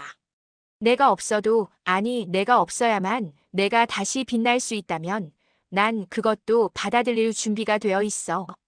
남편의 마지막 말에 저는 말 그대로 충격을 받았습니다. 그것은 마치 작별 인사와도 같았으니까요. 남편은 이미 자신의 시간이 얼마 남지 않았음을 예감하고 있었던 걸까요? 아니면 저를 위해 자신을 놓아주겠다는 결심이었을까요? 영상이 끝나고 방 안에는 깊은 침묵만 남았습니다. 민우도 저도 한동안 말을 잇지 못했어요. 그저 창밖으로 내리는 빗소리만 들렸습니다. 아버지가 언제 이 영상을 찍으셨대? 겨우 목소리를 찾아 물었습니다. 2달 전쯤요. 제가 아버지 약을 받으러 갔을 때 따로 불러서 부탁하셨어요. 2달 전. 그때는 남편이 요양보호사를 받아들이기 시작한 즈음이었습니다. 아마도 그는 서서히 자신의 고집을 내려놓고 저를 위한 선택을 하기 시작했던 것 같아요. 그런데 왜 하필 오늘? 그냥 엄마 얼굴에서 뭔가 변화를 느껴서요. 예전처럼 연기에 대한 열정이 다시 생기신 것 같아서. 민우의 말에 깜짝 놀랐습니다. 제 얼굴에 그런 변화가 보였다니요. 실제로 최근 들어 저는 남편의 목욕을 돕는 시간이 부담스럽기보다는 오히려 의미 있게 느껴졌어요. 그것이 일종의 연기라고 생각하기 시작했거든요. 하지만 그것은 가짜 연기가 아니라 가장 진실된 감정을 담은 연기였습니다. 어쩌면 진정한 배우로서의 감각이 다시 깨어나고 있었는지도 모르겠습니다. 엄마, 다시 시작하는 건 어때요? 정말로. 민우의 제안에 처음으로 진지하게 생각해 보았습니다. 다시 시작한다. 배우로서의 삶을. 그것이 가능할까요? 50 중반의 나이에 오랜 공백 이후에, 그리고 아직 남편의 병간호가 필요한 상황에서. 하지만 동시에 가슴 한구석에서 작은 불씨가 타오르는 것을 느꼈습니다. 그것은 오랫동안 억눌러왔던 열망, 다시 무대에 서고 싶은 갈망이었어요. 남편의 영상 메시지는 그 불씨에 산소를 불어넣은 것 같았습니다. 생각해볼게. 짧게 대답했지만 그것은 진심이었습니다. 정말로 다시 시작할 수 있을지 진지하게 고민해보겠다는 의미였어요. 아들과 함께 본 영상들은 제 마음에 큰 파동을 일으켰습니다. 잊고 있던 제 자신, 억눌러왔던 꿈, 그리고 남편과의 진정한 관계까지. 모든 것이 새롭게 조명되는 느낌이었어요. 아마도 이것이 새로운 시작을 위한 준비 과정일지도 모릅니다. 남편을 위한 연기가 아니라 저 자신을 위한 진짜 연기로 돌아갈 준비 말이에요. 깊은 밤, 창밖으로는 늦가을에 차가운 비가 내리고 있었습니다. 시계는 새벽 2시를 가리키고 있었지만 저는 여전히 잠을 이루지 못하고 있었어요. 아들 민우가 보여준 영상들, 특히 남편의 깜짝 메시지는 제 마음속에 깊은 파문을 일으켰습니다. 침대 옆에 누워있는 남편의 숨소리만이 고요한 방 안에 울렸어요. 그의 얼굴을 바라보니 영상 속 모습과 지금의 모습이 오버랩되었습니다. 무언가가 변했지만 또 무언가는 그대로였어요. 1달이 지났습니다. 민우가 보여준 영상 이후 남편과 저는 그것에 대해 한 번도 이야기를 나누지 않았어요. 아마도 남편은 제가 그 영상을 봤는지조차 알지 못할 것입니다. 영상 속 고백은 마치 유언과도 같았는데 저는 그것을 받아들였으면서도 인정하지 않는 이상한 상태에 머물러 있었어요. 하지만 그 말들은 제 마음속에 깊이 새겨져 매일 밤 저를 뒤척이게 만들었습니다. 그날 밤 갑자기 남편의 기침 소리가 들렸습니다. 처음에는 평소와 다르지 않은 기침으로 여겼지만 점점 격렬해지면서 숨이 가빠지는 소리가 들렸어요. 저는 화들짝 놀라 일어났습니다. 여보, 괜찮아요? 남편의 얼굴은 창백했고 이마에는 식은땀이 맺혀 있었습니다. 눈을 크게 뜨고 숨을 헐떡이는 모습이 너무나 공포스러웠어요. 저는 맨발로 달려가 물을 가져왔고 약통을 뒤적이며 비상약을 찾았습니다. 남편의 상태는 최근 들어 눈에 띄게 악화되고 있었어요. 의사는 폐 기능이 약해지고 있다고 했지만 이렇게 급작스럽게 발작이 올 거라고는 생각하지 못했습니다. 물을 마시고 약을 먹은 후에야 남편의 호흡은 조금 안정되기 시작했어요. 괜찮아요? 병원에 가야 할까요? 제 목소리가 떨리고 있었습니다. 남편이 이렇게 취약한 모습을 보이는 것은 드문 일이었으니까요. 평소에는 아무리 아파도 강한 모습을 보여주려 했던 사람이었는데 오늘 밤은 달랐습니다. 그의 눈에는 분명한 두려움이 서려 있었어요. 아니, 괜찮아. 그냥 옆에 있어줘. 남편의 목소리는 가늘고 약했습니다. 마치 멀리서 들려오는 메아리 같았어요. 저는 그의 침대 옆에 앉아 손을 잡아주었습니다. 그의 손은 차갑고 축축했어요. 평소보다 더 마르고 약해진 듯 했습니다. 이젠 그만 힘들어해. 갑작스러운 남편의 말에 저는 고개를 들었습니다. 그가 무슨 말을 하는 건지 이해하기 어려웠어요. 하지만 그의 눈빛은 무언가 중요한 이야기를 하고 있다고 말해주고 있었습니다. 무슨 말씀이세요? 괜찮아요. 곧 나아질 거예요. 위로의 말을 건넸지만 제 마음속에는 불안감이 번졌습니다. 남편의 상태는 전보다 나빠져 있었고 그것은 부정할 수 없는 사실이었으니까요. 하지만 그것을 인정하는 것은 너무 두려웠습니다. 마치 그의 죽음을 인정하는 것 같아서요. 아니, 내 말은. 남편이 말을 이어가려 했지만 다시 기침이 터져 나왔습니다. 이번에는 더 심했고 기침을 멈추는데 시간이 오래 걸렸어요. 제 손에는 그의 땀이 묻어 있었고 그 땀은 마치 눈물처럼 차갑고 슬프게 느껴졌습니다. 이야기는 내일 해요. 지금은 쉬세요. 남편을 안심시키려 했지만 그는 고개를 저었습니다. 무언가 더 말하고 싶어 하는 것 같았어요. 그의 눈에는 간절함이 담겨 있었습니다. 나 알아. 내 몸이니까. 그 말의 의미를 순간 이해하지 못했습니다. 하지만 곧 그가 무슨 말을 하려는 것인지 깨달았어요. 남편은 자신의 상태가 점점 나빠지고 있다는 것을, 아마도 회복이 불가능하다는 것을 인정하고 있었습니다. 그것은 저에게는 너무 큰 충격이었어요. 아무리 현실이 그렇다 해도 제가 받아들이고 싶지 않은 진실이었으니까요. 그런 말 마세요. 당신 괜찮을 거예요. 저는 거의 소리를 지르듯 말했습니다. 마치 큰 소리로 현실을 부정할 수 있다고 믿는 것처럼요. 하지만 남편의 눈빛은 변하지 않았어요. 그는 이미 받아들이고 있었습니다. 자신의 운명을, 그리고 제가 아직 받아들이지 못하고 있다는 사실도요. 은정아, 이제는 준비해야 해. 남편의 말이 제 가슴을 찔렀습니다. 준비라. 어떤 준비일까요? 그의 죽음을 위한 준비? 아니면 그 이후에 제 삶을 위한 준비? 어느 쪽이든 저는 그 준비를 시작할 준비조차 되어 있지 않았어요. 여보, 제발. 저는 울음을 참으며 그의 손을 더 꽉 잡았습니다. 마치 그렇게 하면 그가 떠나지 않을 것처럼요. 마치 제 손의 온기가 그의 생명을 붙잡아 둘 수 있을 것처럼요. 남편이 제 손을 잡으며 속삭였습니다. 그 말이 이상하게 들렸어요. 나보다 먼저 포기하지 말아요. 당신이 쓰러지면 나는 누구를 위해 살아요?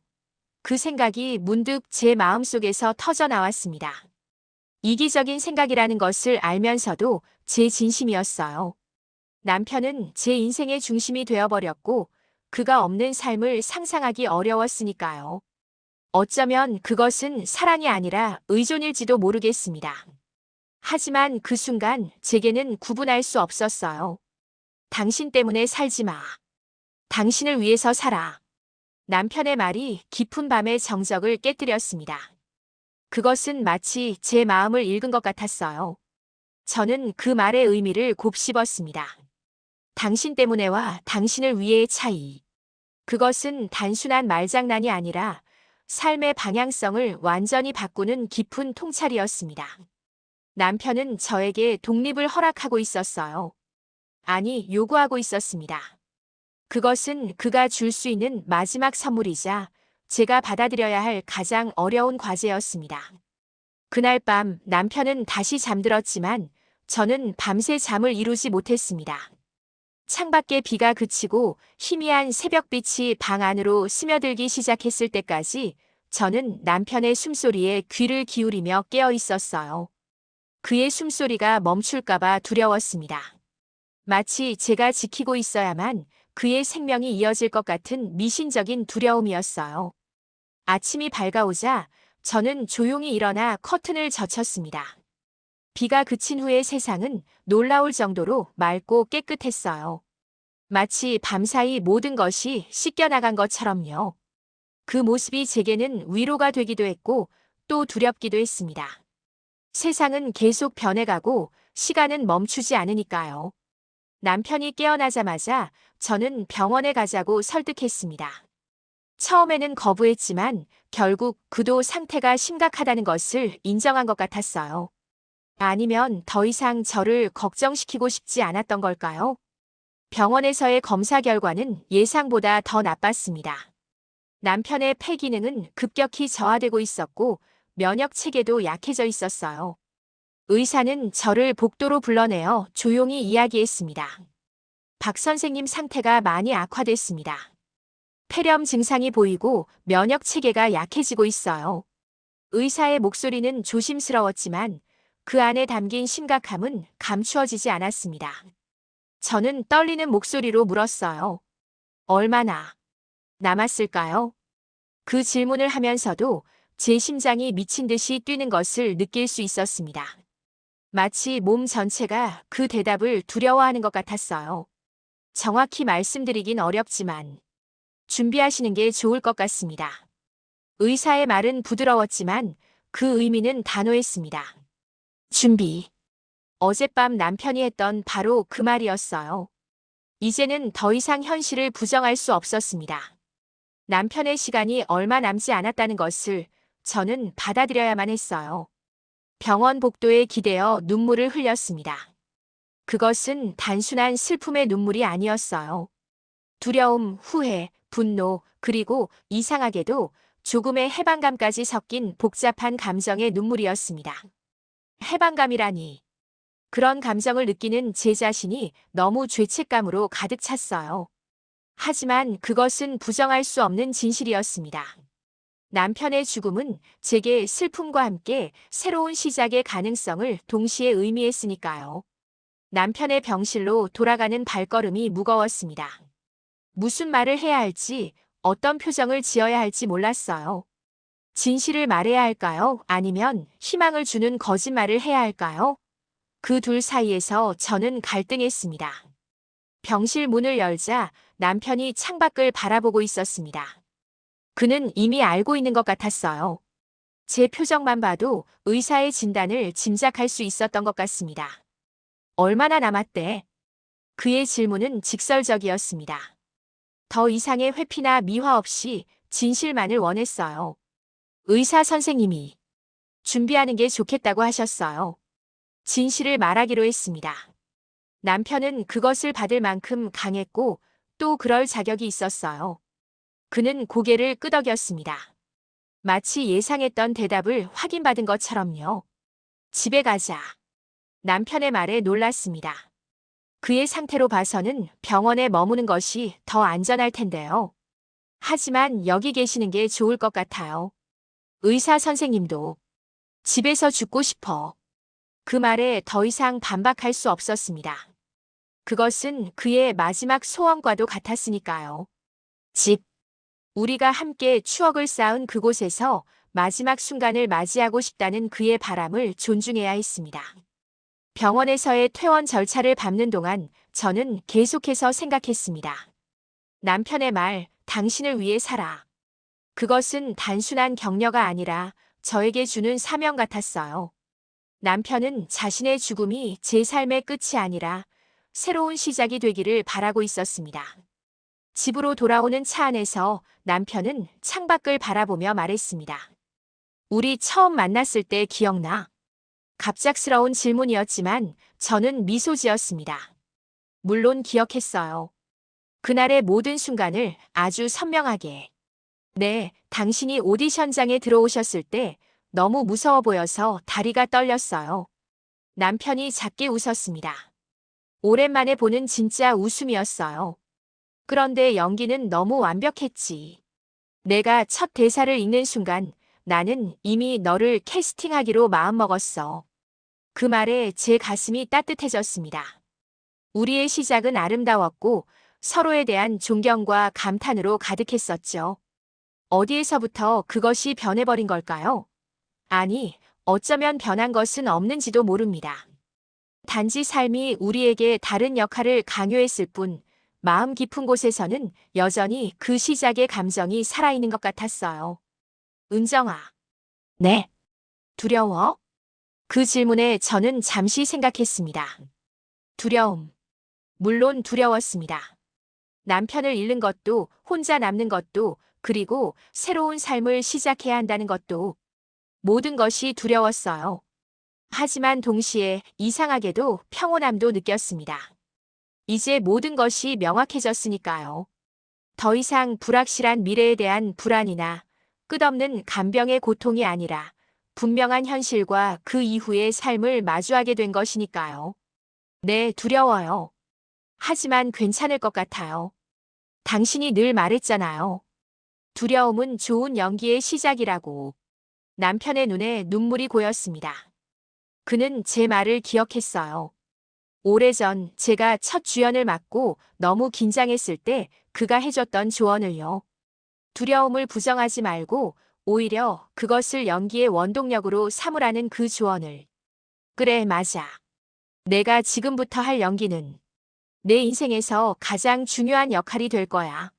남편의 말이 깊은 울림을 주었습니다. 그것은 마치 감독으로서의 마지막 지시 같았어요. 그리고 저는 그 지시를 따를 준비가 되어 있었습니다. 두려움 속에서도 제 인생의 다음 장을 열어갈 준비가요. 병원에서 돌아온 지 일주일이 지났습니다. 의사의 예상대로 남편의 상태는 나날이 악화되고 있었어요. 기침은 더 잦아졌고 숨쉬기도 점점 힘들어했습니다. 하지만 그런 와중에도 남편은 기이할 정도로 평온해 보였어요. 마치 모든 것을 수용하고 마지막 시간을 맞이할 준비가 되어 있는 것처럼요. 오늘은 특별한 날이었습니다. 남편이 스스로 목욕을 하고 싶다고 했어요. 이후 며칠은 너무 지쳐 보여서 물수건으로 몸을 닦는 것으로 대신했는데 오늘은 꼭 욕조에 들어가고 싶다고 했습니다. 그의 요청이 왠지 마음에 걸렸지만 거절할 수는 없었어요. 그것이 그의 마지막 소원 중 하나일지도 모른다는 생각이 들었으니까요. 욕실에 물을 받으며 문득 이 의식이 우리에게 얼마나 중요했는지 깨달았습니다. 남편의 몸을 씻기는 일은 단순한 청결의 문제를 넘어서 우리 관계의 본질을 담고 있었어요. 돌봄과 의존, 친밀함과 거리감, 사랑과 의무가 모두 녹아있는 복잡한 의식이었습니다. 그리고 이제 그것이 마지막이 될지도 모른다는 생각에 가슴이 저렸어요. 물 다 받았어요. 남편의 목소리가 문 밖에서 들려왔습니다. 예전보다 훨씬 약해진 목소리였지만 그 안에는 어떤 결연함이 느껴졌어요. 네, 다 받았어요. 도와드릴게요. 침실로 나가 남편을 욕실로 모셔왔습니다. 그의 몸은 한 주 사이에 더 가벼워진 것 같았어요. 옷을 벗기는데 마치 종이처럼 가볍고 연약하게 느껴졌습니다.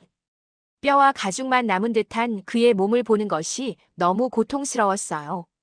남편이 천천히 욕조에 몸을 담그며 깊은 한숨을 내쉬었습니다. 그것은 고통의 한숨이라기보다는 안도의 한숨 같았어요. 마치 오랜 여정을 마치고 집에 돌아온 사람의 그런 한숨이요. 따뜻하네. 남편의 말에 미소 지었습니다. 평소보다 조금 더 따뜻하게 물을 받아뒀거든요. 의사가 체온 유지가 중요하다고 했으니까요. 많이 지쳐 보여요. 오늘은 일찍 주무세요. 남편은 대답 대신 물에 손을 담갔다가 제 얼굴에 살짝 튕겼습니다. 장난스러운 그 모습에 저는 깜짝 놀랐어요. 오래전 우리가 처음 만났을 무렵에 그 장난기 어린 모습이 잠시 되살아난 것 같았습니다. 뭐 하는 거예요? 웃음이 나왔습니다. 언제 이렇게 웃어봤을까요? 너무 오래되어 기억조차 나지 않았어요. 남편도 미소 짓고 있었습니다. 그의 얼굴에 번진 미소는 너무나 선명해서 병든 모습이 잠시 지워진 것 같았어요. 은정아. 네. 오늘 너무 행복해. 그 말에 제 눈에 눈물이 고였습니다. 행복이라. 죽음을 앞둔 사람의 입에서 나온 행복이라는 단어가 갖는 무게는 너무나 컸어요. 그것은 단순한 감정을 넘어서 삶에 대한 깊은 수용과 감사를 담고 있는 것 같았습니다. 나도요.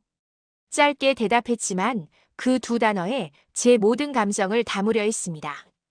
이 순간, 이 장소, 이 사람과 함께하는 이 시간이 얼마나 소중한지를요. 모든 고통과 어려움에도 불구하고 우리는 서로를 가지고 있었고 그것만으로도 어떤 의미에서는 행복했습니다. 수건에 물을 적셔 남편의 등을 닦기 시작했습니다. 그 행동은 이제 제게 너무나 익숙한 것이 되었어요. 하지만 오늘은 모든 것이 다르게 느껴졌습니다. 마치 처음이자 마지막인 것처럼 각 순간을 온전히 느끼며 천천히 움직였어요. 예전에 처음 내 등을 닦아줬을 때 기억나? 남편이 문득 물었습니다. 물론 기억했어요. 어떻게 잊을 수 있겠어요? 그것은 우리 관계의 전환점이었으니까요. 네, 너무 어색해서 손이 계속 떨렸어요. 당신은 아무 말도 없이 그냥 앉아 있었고, 남편이 웃었습니다.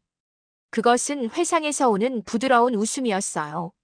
사실은 내가 많이 당황했었어. 내가 나를 그렇게 보는 게 싫었거든. 약하고 도움이 필요한 모습으로. 그의 고백에 놀랐습니다. 남편은 한 번도 그런 속마음을 이야기한 적이 없었어요. 항상 강한 척하고 모든 것이 괜찮은 척했죠. 하지만 내면에서는 그렇게 힘들어하고 있었다니. 그래서 날 밀어내려고 했던 거였어요. 그렇게 무뚝뚝하게 굴고. 미안해. 내 방식이 그랬어. 약해지는 걸 인정하기가 너무 두려웠어. 남편의 솔직한 고백에 제 마음이 아팠습니다. 얼마나 외로웠을까요? 자신의 약함을 인정하지 못하고 그것을 감추기 위해 더 차갑게 행동했던 그 시간들이. 그리고 저 역시 그의 진짜 마음을 읽지 못하고 표면적인 행동에만 반응했던 것을 후회했어요. 며칠 뒤 남편은 조용히 눈을 감았습니다. 아침 일찍 제가 커피를 준비하고 있을 때였어요. 침실로 돌아왔을 때 그는 마치 잠든 것처럼 평화롭게 누워 있었습니다. 하지만 그의 가슴은 더 이상 오르내리지 않았고 손은 차갑게 식어 있었어요. 이상하게도 저는 울지 않았습니다. 아니, 울 수 없었어요. 마치 현실감이 없는 것처럼 그저 멍하니 그의 얼굴을 바라보고 있었습니다. 그것이 충격 때문이었는지 아니면 이미 오래전부터 준비해온 이별이었기 때문인지는 알 수 없었어요. 119에 전화하고 장례식장과 연락하는 동안에도 저는 기계처럼 움직였습니다. 민우에게 전화의 소식을 알리고 친지들에게 연락하는 과정에서도 제 감정은 마치 얼어붙은 것 같았어요.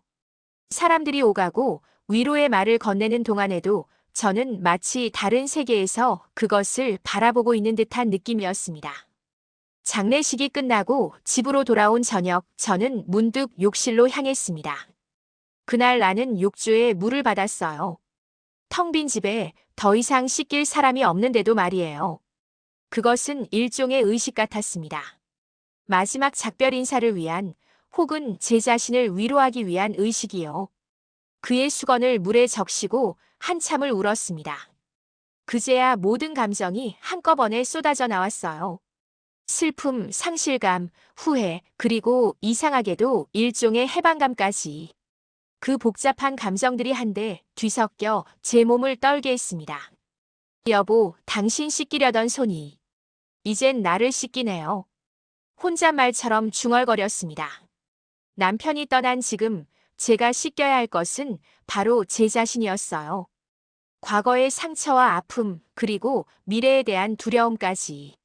모든 것을 씻어내고 새롭게 시작해야 했습니다. 햇살이 욕실 타일 위로 번졌고 물방울이 반짝이며 내 눈물과 섞였습니다. 그 순간 저는 이상한 평화를 느꼈어요. 마치 모든 것이 제자리를 찾아가는 듯한, 혹은 새로운 질서가 만들어지는 듯한 그런 평화였습니다. 남편이 떠난 후 집은 너무나 조용해졌어요. 휠체어 소리, 기침 소리, 약 먹으라는 제 목소리. 모든 것이 사라지고 그저 침묵만 남았습니다. 처음에는 그 침묵이 두려웠어요. 너무 크게 느껴져서 마치 저를 집어삼킬 것 같았으니까요. 하지만 점차 그 침묵 속에서 저 자신의 목소리를 찾기 시작했습니다. 오랫동안 묻혀있던, 잊고 있던 제 내면의 소리요. 장례식 후 일주일이 지났을 때 민우가 찾아왔습니다. 그는 노트북을 들고 왔어요. 엄마, 아버지가 남기신 거예요. 민우의 말에 놀랐습니다. 또 다른 영상이 있었던 걸까요? 노트북 화면에는 포은정이라고 적힌 폴더가 보였어요. 이건 언제 만든 거니? 마지막 병원에 가시기 전날이요. 아버지가 저를 따로 불러서 부탁하셨어요. 엄마가 준비될 때 이걸 보여달라고. 민우의 목소리가 떨렸습니다. 아마도 그도 이 순간을 위해 준비해왔던 것 같았어요. 언제가 적절한 때인지 고민했겠죠. 폴더를 열자 여러 개의 동영상 파일이 있었습니다. 그것들은 날짜별로 정리되어 있었어요. 가장 최근 것을 클릭했습니다. 화면에 남편이 나타났습니다. 얼굴은 헬쑥했지만 눈빛은 선명했어요. 그것은 병원에 가기 바로 전날 촬영된 것 같았습니다. 은정아, 당신이 이 영상을 보는 순간 나는 이미 이 세상 사람이 아닐 거야. 남편의 목소리가 또렷했습니다. 마치 바로 제 앞에서 이야기하는 것 같았어요. 당신에게 줄 게 있어. 두 가지 선물이야.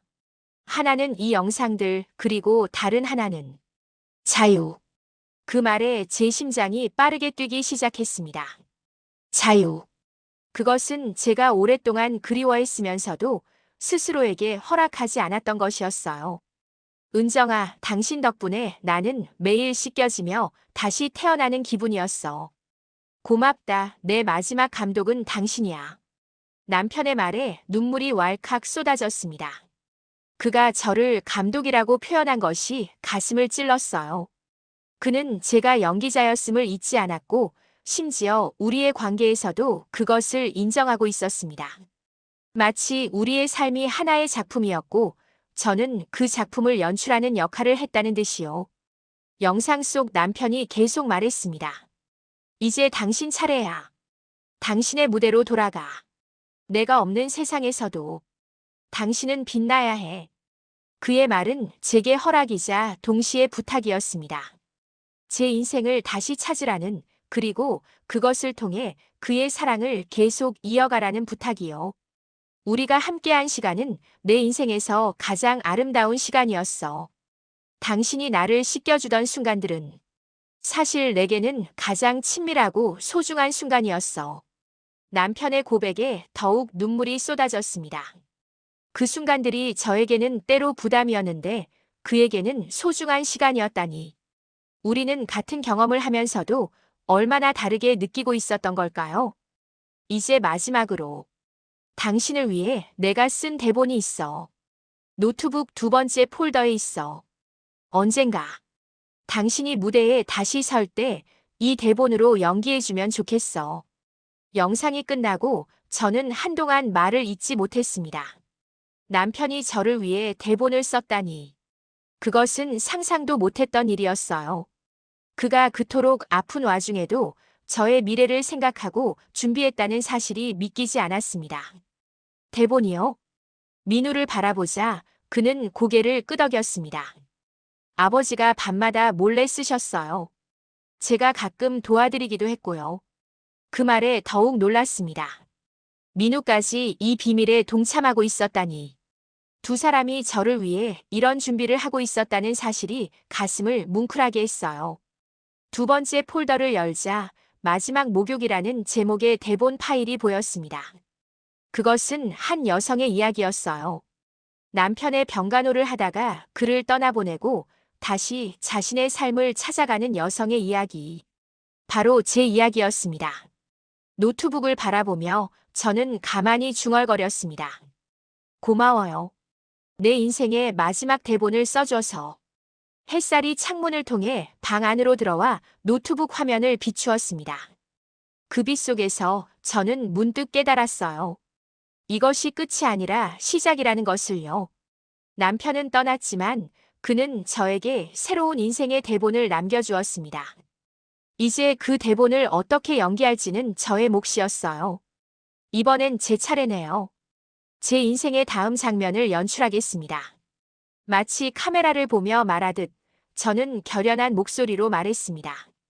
그리고 처음으로 마음 깊은 곳에서 희망이 피어오르는 것을 느꼈어요. 여전히 슬픔과 상실감은 있었지만 그것과 함께 새로운 가능성에 대한 기대도 느껴졌습니다. 마치 오랜 겨울이 지나고 봄이 오는 것 같은 그런 희망이었어요. 남편이 떠난 지 6개월이 지났습니다. 그 시간 동안 저는 조용히 그러나 확실하게 변화하고 있었어요. 처음 한 달은 완전한 공허함 속에서 살았습니다. 아침에 일어나면 남편을 위한 약을 챙기려다 현실을 깨닫고 밤에는 그의 숨소리를 듣지 못해 잠들기 어려웠어요. 습관이란 참 무서운 것이더군요. 몸은 여전히 그의 존재를 기억하고 그를 돌보는 동작을 자동적으로 수행하려 했으니까요. 하지만 둘째 달부터는 조금씩 제 자신을 되찾기 시작했습니다.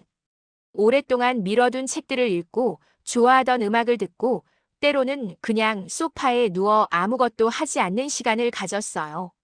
그런 소소한 자유가 처음에는 죄책감으로 다가왔지만 점차 그것이 남편이 제게 준 선물이라는 것을 받아들이게 되었습니다.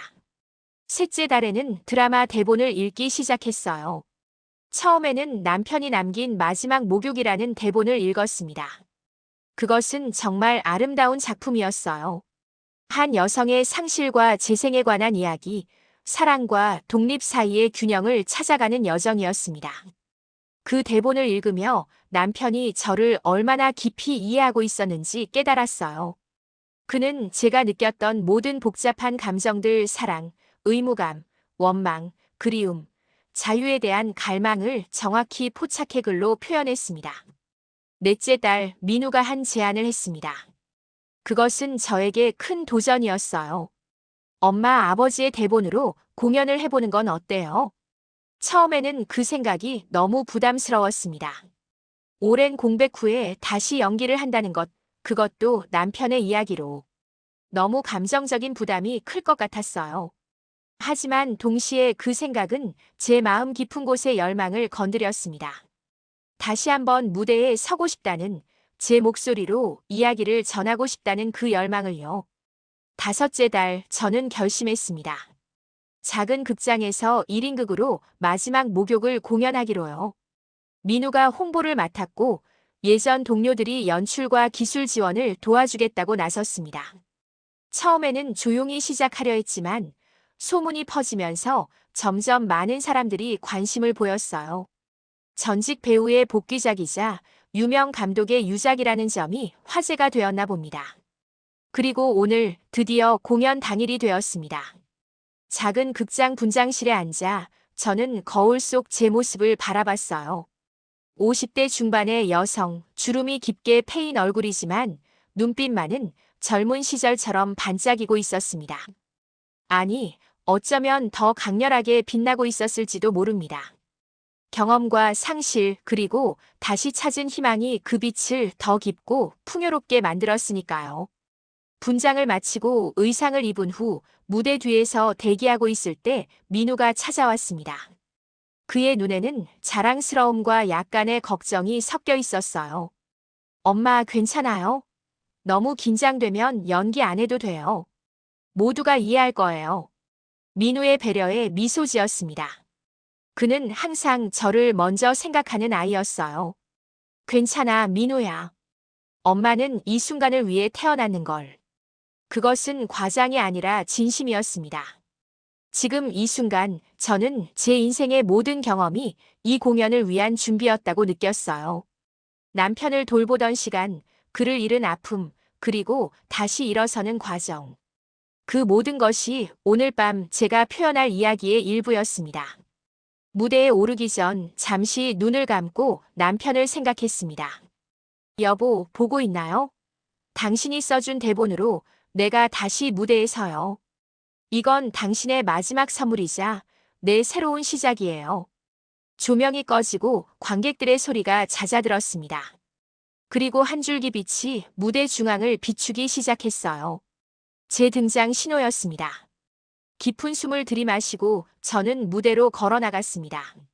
무대 위에 서는 순간 이상한 평온함이 찾아왔습니다. 오랜 시간이 지났지만 몸이 기억하고 있었어요. 관객을 향한 자세, 공간을 채우는 방법, 목소리를 조절하는 기술. 모든 것이 자연스럽게 돌아왔습니다. 나는 수건 한 장으로 사랑을 배웠다.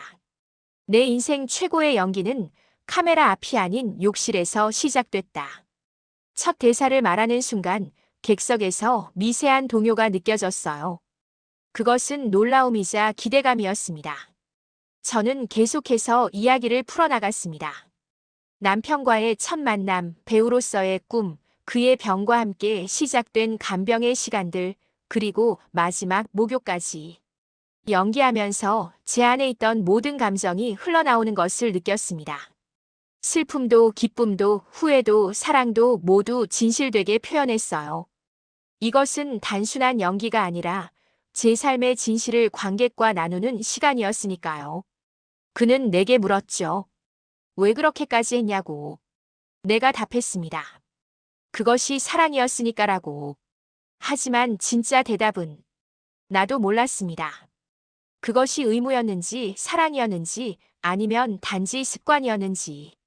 그 대사를 말하는 동안 객석 어딘가에서 흐느끼는 소리가 들렸습니다. 그것은 제 이야기가 누군가의 마음에 닿았다는 증거였어요. 어쩌면 비슷한 경험을 한 사람, 또는 사랑과 의무 사이에서 갈등하고 있는 누군가였을 거예요. 공연이 절정에 달했을 때 저는 문득 객석 가장 뒷자리에 앉아있을 남편의 모습을 상상했습니다.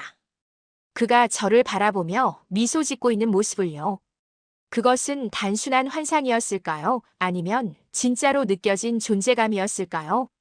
어느 쪽이든 그 순간 저는 남편이 이 자리에 함께하고 있다는 확신이 들었습니다. 이제 나는 내 삶으로 돌아갑니다. 그의 기억을 안고 하지만 더 이상 그것에 갇히지 않고 내가 씻겨주었던 그 몸이 이제는 없지만 그가 내게 가르쳐준 사랑은 여전히 남아 있습니다. 그리고 그 사랑으로 나는 다시 걷기 시작합니다. 마지막 대사를 마치고 무대 위의 조명이 서서히 어두워졌습니다. 그리고 곧 객석에서 박수 소리가 터져 나왔어요. 처음에는 한두 명이었다가 점점 더 많은 사람들이 일어나 박수를 쳤습니다. 스탠딩 오베이션이었어요. 커튼콜을 위해 다시 무대에 섰을 때 저는 객석을 바라보았습니다. 민우가 첫 줄에 앉아 눈물을 흘리며 박수치고 있었고 그 옆에는 며느리 지연이 자랑스러운 표정으로 서 있었어요. 그리고 놀랍게도 곳곳에 오랜 동료들과 팬들의 얼굴도 보였습니다. 그들은 저를 잊지 않고 있었던 거예요. 무대 뒤로 돌아왔을 때 많은 사람들이 축하를 건네러 왔습니다. 오랜 친구들, 예전 동료들, 그리고 처음 보는 젊은 배우들까지. 그들의 눈에서 저는 존경과 감동을 읽을 수 있었어요. 서은정 선배님, 정말 감동적이었어요. 당신의 연기를 보면서 제가 왜 배우가 되었는지 다시 생각하게 되었어요. 젊은 여배우의 말에 가슴이 뭉클해졌습니다. 제가 누군가에게 영감을 주었다는 사실이 너무나 기뻤어요. 그것은 아마도 배우로서 받을 수 있는 가장 큰 칭찬이었을 겁니다. 분장실로 돌아와 화장을 지우고 있을 때 민우가 문을 두드렸습니다. 엄마, 들어가도 돼요? 그럼 들어와. 민우가 큰 꽃다발을 들고 들어왔습니다. 그의 눈은 여전히 붉었어요. 아마도 많이 울었나 봅니다. 정말 대단했어요. 아버지도 분명 보고 계실 거예요. 그 말에 미소 지었습니다. 저도 그렇게 믿고 싶었어요. 어땠어? 다시 무대에 선 기분이. 민우의 질문에 잠시 생각해 보았습니다. 어떤 기분이었을까요? 그것은 단순히 설명하기 어려운 복합적인 감정이었어요. 이상하게도 낯설지 않더라. 마치 집에 돌아온 것 같았어. 그것은 진심이었습니다. 무대는 제 본래의 자리였고 연기는 제 본질적인 표현 방식이었으니까요. 오랜 시간 잊고 있었지만 그것은 여전히 제 안에 살아 있었습니다. 어머니, 축하드려요. 지연이 조심스럽게 분장실로 들어왔습니다. 그녀의 손에도 작은 꽃다발이 들려 있었어요. 고마워, 지연아. 도와줘서 정말 고마워. 지연의 얼굴에는 진심 어린 미소가 번졌습니다. 남편이 돌아가신 후 우리 관계는 더욱 가까워졌어요. 이제는 시어머니와 며느리가 아니라 그저 두 여성으로서 서로를 이해하고 지지하는 관계가 되었습니다. 아버님이 정말 자랑스러워 하셨을 거예요. 엄마가 다시 무대에 서는 모습을요. 지연의 말에 고개를 끄덕였습니다. 그랬을 거예요. 남편은 이 순간을 위해 그 대본을 남겼으니까요. 그는 저의 재출발을 원했고 그것을 위해 마지막 힘을 다해 준비했습니다. 분장실을 나와 집으로 돌아가는 길 밤하늘에는 별들이 반짝이고 있었습니다. 문득 저는 하늘을 올려다보며 속삭였습니다. 여보, 보셨어요? 어땠어요, 내 연기? 물론 대답은 들리지 않았지만 따뜻한 바람이 제 뺨을 스치는 것이 느껴졌어요. 그것으로 충분했습니다. 남편은 어딘가에서 저를 지켜보고 있을 테니까요. 집에 도착해 현관문을 열었을 때 문득 이상한 기분이 들었습니다. 이제 이 집은 남편 없이 제 공간이 되었어요. 처음에는 그의 부재가 너무 크게 느껴졌지만 이제는 그 빈자리가 새로운 가능성의 공간으로 변하고 있었습니다. 침실에 들어가 화장대 앞에 앉았습니다.